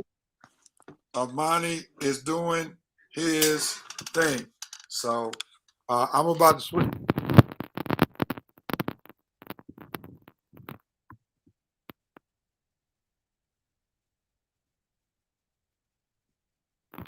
Here we go. So we're going to make these picks in just a moment. Let me switch cameras real quickly. All right, we're ready to rock and roll.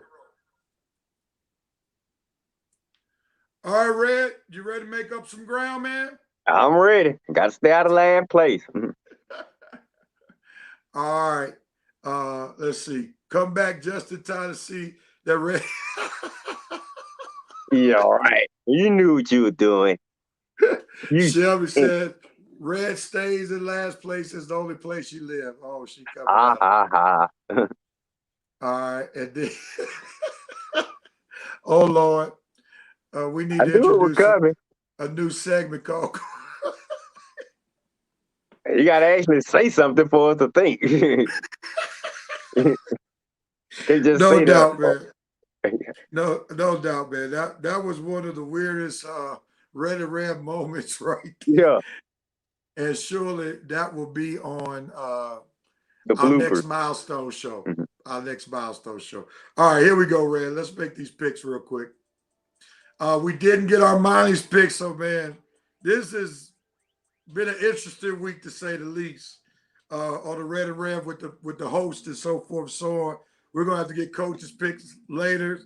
The good news is Shelby did at least share her pick, so we do have Shelby's picks. Sports Bay is consistent. I give her that. She is definitely, or as Coach would say, Yeah, definitely. Definitely consistent. Emphasis on depth. All right, here we go, man. Let's get these picks. Let's go. First game on the docket. It's on you, Red, as we do our NFL predictions. I'm ready, bring it. Versus Buffalo. Who you got, Red? Oh man, I love Washington, man. That's one of my teams I'm looking at this year. The Bills, they beat the Dolphins down last week after choking to the Steelers in week 1. They're at home. I love Taylor Heineke, but the Bills at home just might be a little bit too much for him to handle just right now. I'm going to take the Bills at home, not by much, but it's going to be a close one, but I'll give them like a field goal victory over Washington at home. I'm taking the Bills. All right, you're going with the Bills. I'm going with the Bills since they're at home. Josh Allen, I need a big game, so we'll see if you produce that big game, but I'm going to go with the Bills as well. All right, this is the last time I'm going to try coach. I say the Bills. Bills will win. Finally, thank you're you, back. Sir. Finally. All right, thank you, sir. Right on Bills. time. Whatever you drink, we appreciate you drinking. And don't think you still gonna make the bloopers what was list. going on, brother. All right. Man, And the sports had them singing. And the sports bay is going with the Bills as well. And we'll see what Armani goes, who he goes with later on once he comes off the mission field. Next game, Coach, it's on you. Bears versus Browns. Who you got? Josh Fields is coming on his debut. Justin Fields. Justin Fields, but this is the wrong team to try to debut against. I'm gonna have to, as much as it pains me, go with the Browns. All right. Bears versus Browns, going with the Browns as well. I think Odell's return will be a successful one. So I'm going with the Browns. The sports bay is going with the Browns.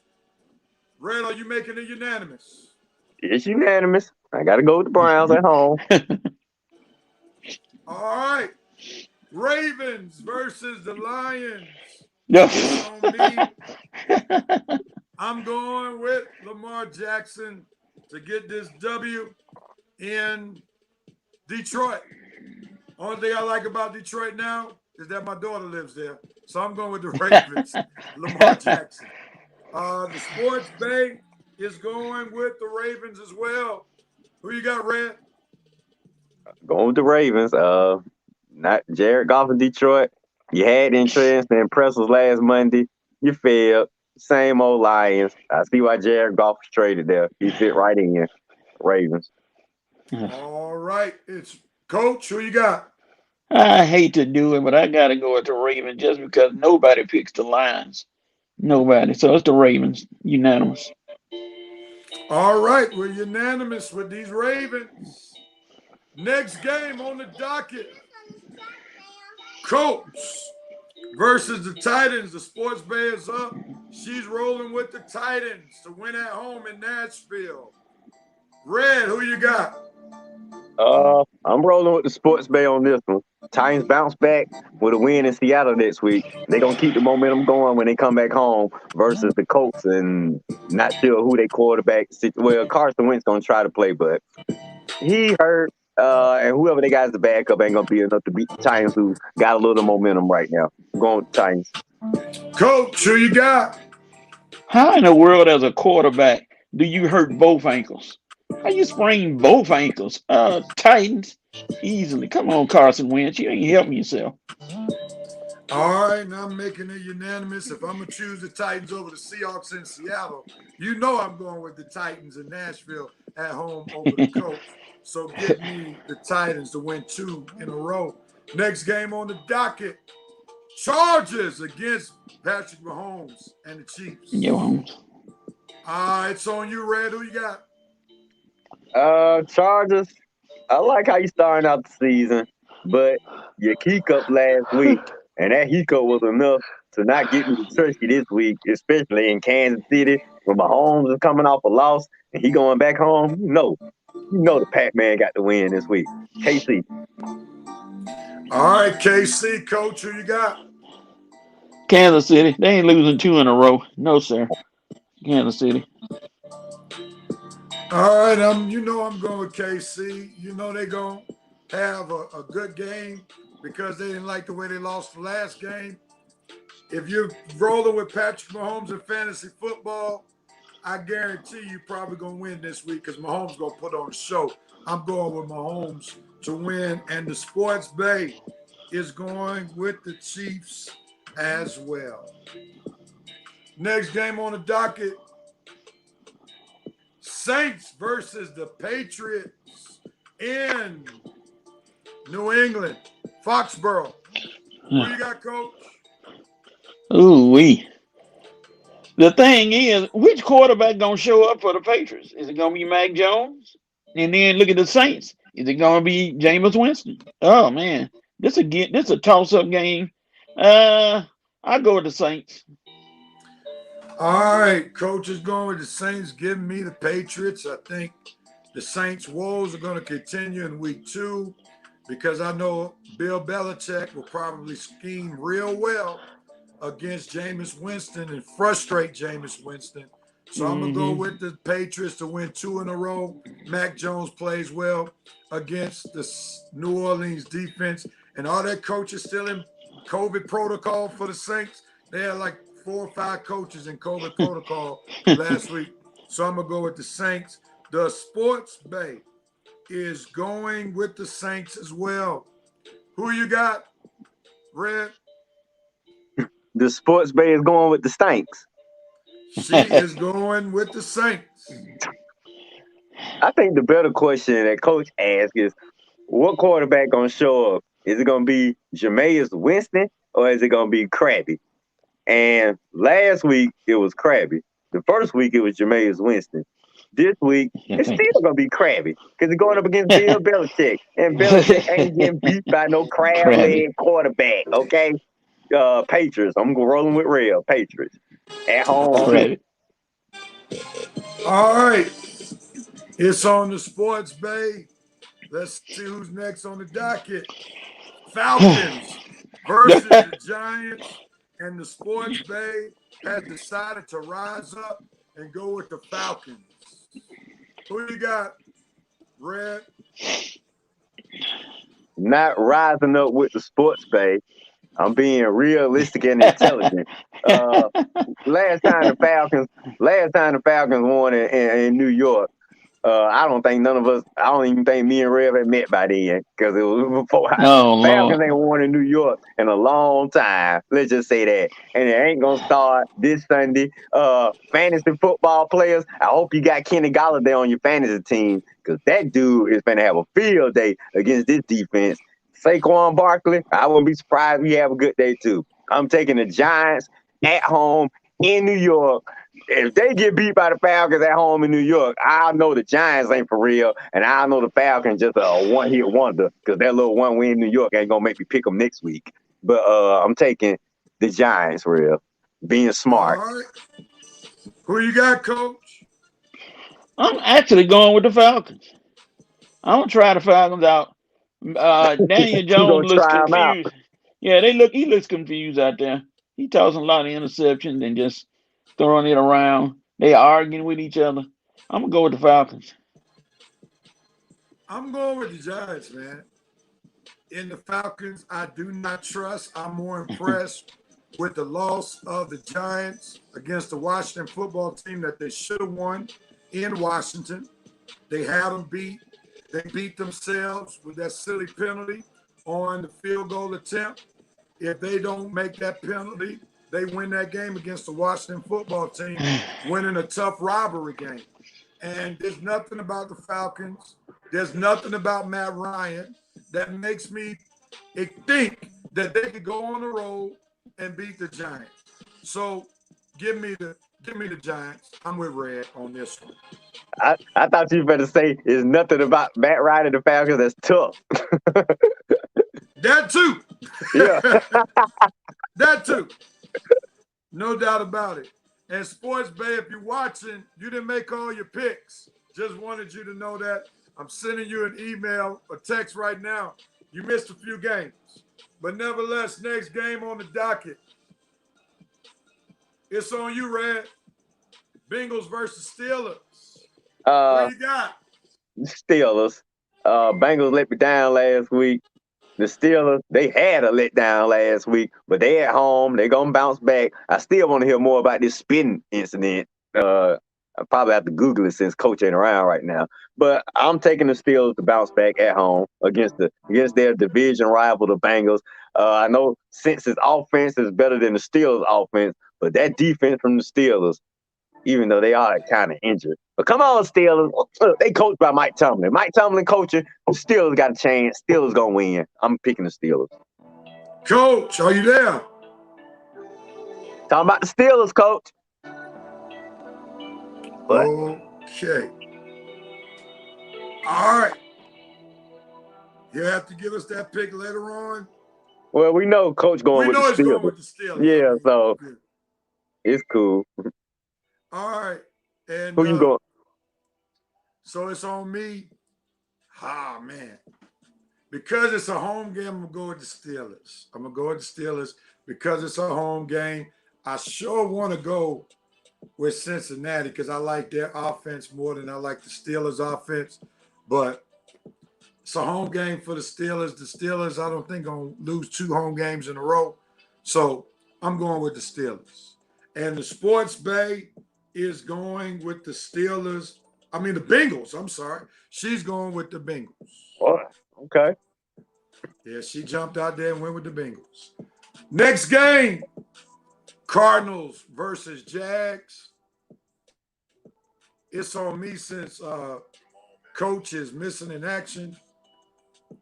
So we're going to remove him real quickly. Of course, I'm going with the Cardinals. I'm not going with the Jaguars again.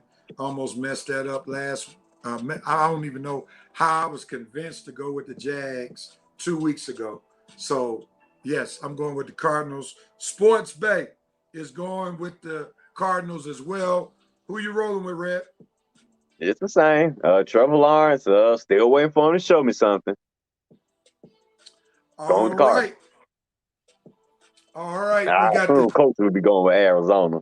I doubt he'll take the Jags. We'll let him make his pick later on.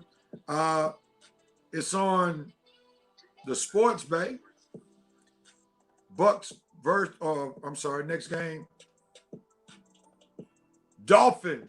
No, I'm sorry, we got it. Jets versus Broncos. I'm sorry. Sports Bay's pick. She's going with the Broncos. Who you got, Red? I got the Broncos in that defense. Zach Wilson threw 4 interceptions last week against the Patriots defense. Well, the Broncos defense is just as good. They're going to be ready for him too. Patrick Surtain, he's going to be ready to pick off a couple of balls against his fellow rookie classmate. Broncos all the way. Teddy Bridgewater make enough plays for the offense, and the Broncos are going to win. And they're going to be 3-0. Let's make this thing unanimous. Of course, I'm going with the Broncos. Zach Wilson, the quarterback for the Jets last year, got a welcome to the NFL moment through quite a few picks, and I don't think it's going to get any better playing in a mile-high city. So give me the Broncos in this. That air going to suffocate him. No doubt about it. It's on you right now, Red. Dolphins versus the Raiders. Who you got, brother?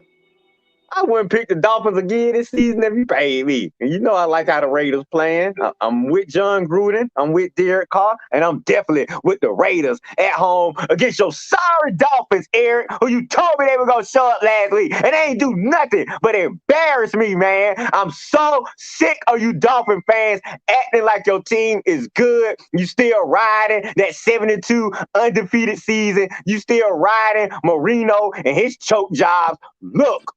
You guys are bad. You haven't found a quarterback, and I'm so sick of you thinking you guys are good, okay? You're not good. I'm taking the Raiders over the Dolphins because you Dolphins suck, man. Y'all suck. All right, Coach is joining the Revenite Nation right now. He's going with the Raiders. I'm going with the Raiders as well. And the Sports Bay has made it unanimous. She's going with the Raiders I as wish well. he had went with the Dolphins. Nah, she says she ain't gonna make that same mistake you made last week. She says I had better judgment than that. Yeah. Oh, right. We'll see next week, sweetie. Bucks versus the Rams is what you got, Red? It's on you. Let's see. Bucks and Rams at home. Man, this is one of the good ones. Arguably the best game this week. Yeah. Man. I'm gonna go with Tom Terrific till he proved me he can't win. I'm gonna go with Tampa Bay. Probably against them. I know the Rams at home. I know Stafford balling. But if you ask me to choose between Stafford and Tom Brady, I'm gonna take Tom Brady all day. So really it's gonna come down to who defenses is playing the best. Oh, man, Tampa, they got a few injuries on defense too, but if it come down to who got the ball last and we need to play at the end, I know Brady will make a play. I'm gonna go with Tampa. I might regret it, but I'm gonna go with Tampa. All right, Coach is going with the Bucks. I'm going with the Rams, man. If Matt Stafford is supposed to be who he is, and Chris Traylor has said he's the real Matt, because Matt Stafford is his guys. Matt Stafford is his guy. You see, talking about Rams, hashtag horns up. That's his surrogate team since the Falcons are so bad. So he's been rolling with Matt Stafford. I understand. So here it is. I'm going with the Rams, man. I got faith in Matt Stafford to bring him through, especially if he's going to be that guy for my offensive whiz kid in the Rams with the Rams. So I'm gonna go with the Rams, and the Sports Bay is going with the Bucks. Single by yourself, real. Yeah, I'll just roll with it. I got to make some ground some way. Hey, I thought about taking her. That's gonna be a good game right there. No doubt. All right, so this was on Coach. Coach, if you're still watching Seahawks or Vikings, who you got? Coach, you got to text your pick in from the Rev Night Nation. Seahawks versus Vikings. Coach, are you there? It's on you, brother. Seahawks versus Vikings. He's made his pick. Seahawks it is. All right.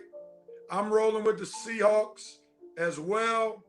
Seems like all the Revenite Nation is rolling with them as well. Shelby is rolling with the Seahawks.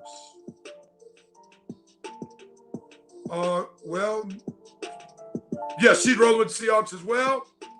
Who you got, Red? I'm taking the Seahawks because I believe Mike Zimmer is going to be the first coach to be fired this year because he's about to fall to 0-3. The Vikings, they just have too many close games where they losing. Mike Zimmer, you had your chance a few years ago to get the team over the hump. You didn't do it then, and you really been going downhill ever since. I'm going with the Seahawks, and I'm going for Mike Zimmer to be the first coach fired this season. Wow. Okay.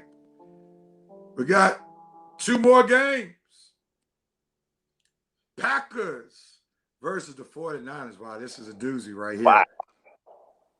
It's on me too. Oh, man. Man, I don't like going against Aaron Rodgers, and Aaron Rodgers has struggled playing in San Fran. He has not had good history. I'm going to go with the 49ers, man. I'm going to trust Kyle Shanahan at home. Give me the 49ers. Sports Bay going with 49ers as well. Who you got, Red?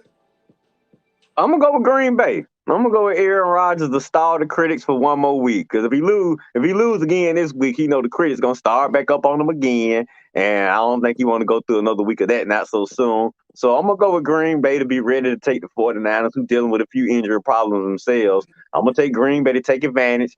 Come on, Rodgers. Like I say, you don't play that well up here. Now's your time to show us that you're really for real, that you're really focused on this season and ready to do something. Got to win in San Fran on Sunday, Aaron. I'm pulling for you, too. Let's go, buddy. Green Bay. Coach is going with Green Bay as well. And you see other folks are going on Green Bay in the upset. All right, so we divided. We're a divided base on that one. Shelby and Rev going with the 49ers. Red and Coach are going with the Packers. And once we finish this last pick, Armani just texted in all his picks. I'm going to give you every pick that Armani gave so he can be on record. Last game, Monday Night Football. Eagles versus Cowboys. Oh, I think it's on me. Okay, go ahead. No, you went first last time, I think. All right, so it's on the sports bay. She Okay. got the Cowboys. She's rolling with the Cowboys. All right, so it's on you, Red. I'm being positive. That's right. What y'all? You ain't gonna be mad at me this week. I'm taking your Cowboys to beat the Eagles, and that Eagles coach you wearing that beat Dallas shirt like we in high school or college or something, dude. Like I say, I told you, I thought the Eagles made a mistake hiring this guy, and we're gonna find out Monday why. Because I think the Cowboys gonna win, and I mean win big, Rev. I think it's gonna be a dominant, convincing Cowboys victory. All right, and Dante got an upset. I think sometimes he just be trying to rock the apple. Yeah, be different. Dante just looking for attention. Coach is going with the Cowboys. I'm going with the Cowboys as well. I think Dak Prescott has too much offense for Philadelphia's offense to match what they do. Even though Philly has a good defense, I think Dak and the Cowboys will find a way to score more points than the Eagles. Now on to Armani's picks minus the Cowboys-Eagles game. He's going with the Bills, Bears, Ravens, Colts. What? Hold on. Let's go through these right quick. The Colts over the Titans? Hold on, let me make sure. So you got the Bills. You hate Julio that bad, man? You got the Bills over Washington. He has the Bears over the Browns. Loss. He has the Ravens over the Lions. These are Armani's picks. Yeah. Colts beating the Titans. Loss number 2. Chiefs over Chargers. Patriots over Saints. Falcons over the Giants. Loss number 3. Keep it coming. I'm going to catch up with you, man. Steelers over Bengals. Cardinals over Jaguars. Broncos over Jets. Raiders over Dolphins. Bucks over Rams. Seahawks over Vikings. Okay. And we don't have, and he has the Packers over the 49ers. Okay. And we don't have his Cowboys Eagles pick, so he has a little bit of time to get that in. So he's really testing his first place this week. Yeah. I mean, that's an arrogant pick to go the Colts and the Bears, man. Okay, Armani. I hope you're in first place next week with these type of picks, because you put your first place in jeopardy trying to be cute.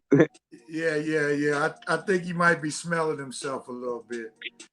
But nevertheless, I guess he feels the Armani pixie dust is going to work with Justin Fields and Carson Wentz this week. You better go to Tinkerbell and ask him for a reload. No doubt about it. All right, Red, let's get ready to close this thing out. Okay, we survived episode 205. Hey, we the original, baby. No doubt about it. Oh, I'm up here saying thank you. You have the right. I'm sorry. You have the right. Who has the right to do what, when, where, and how? What you got, Red? Okay, I guess I can go into that little Pippin thing. Pippin, you got the right to please stop trying to what's the word I'm looking for? Promote this book of yours. Obviously, nobody is buying it. Okay, they didn't buy it the first time you tried to promote it, talking that crap about Jordan, and we ain't buying it this time. Trying to talk about, look, I'm a diehard Kobe fan, and Kobe is not better than Michael Jordan, Scotty. Okay, y'all, you doing right now is proving how much of a jealous guy you are over MJ. All right, so please, Scott Pippen. I'm not calling you Scotty anymore.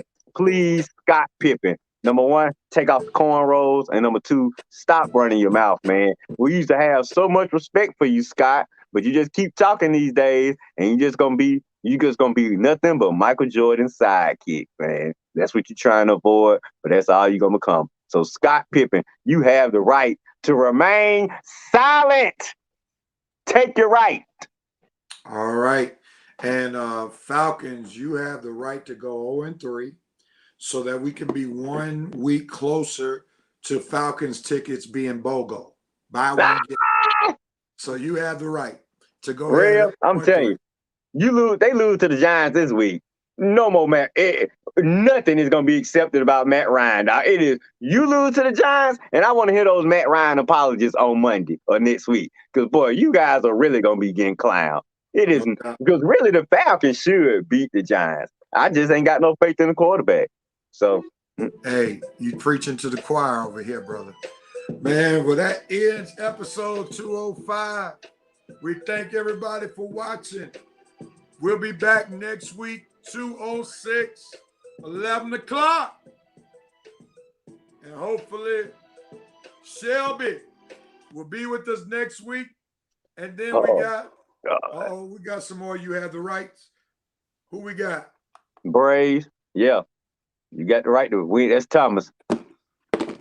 Okay, Braves, you have the right to finish strong and win the division. Scotty needs to be beamed up.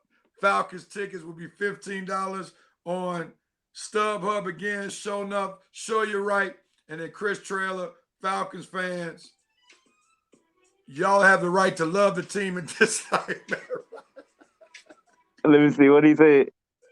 Oh, that's a good one, man. That's a good one. Oh, that's pretty much how I am right now. I love my Falcons. Don't get it twisted now. But Matt Ryan can't do nothing for me. So and the question is for Sports Bay, if you're watching, will she have a new headset? I know our money will. Oh man. And then Vincent said, y'all have the right to have a great weekend, peeps, slamming down the gavel, ending the Red and Rev Sports Show session. Thank you, man. Right. We appreciate you. Reverend Night Nation, thank y'all for living up things, participating with us. We'll be back next week. Episode 206. 205 is over, and we are out of here.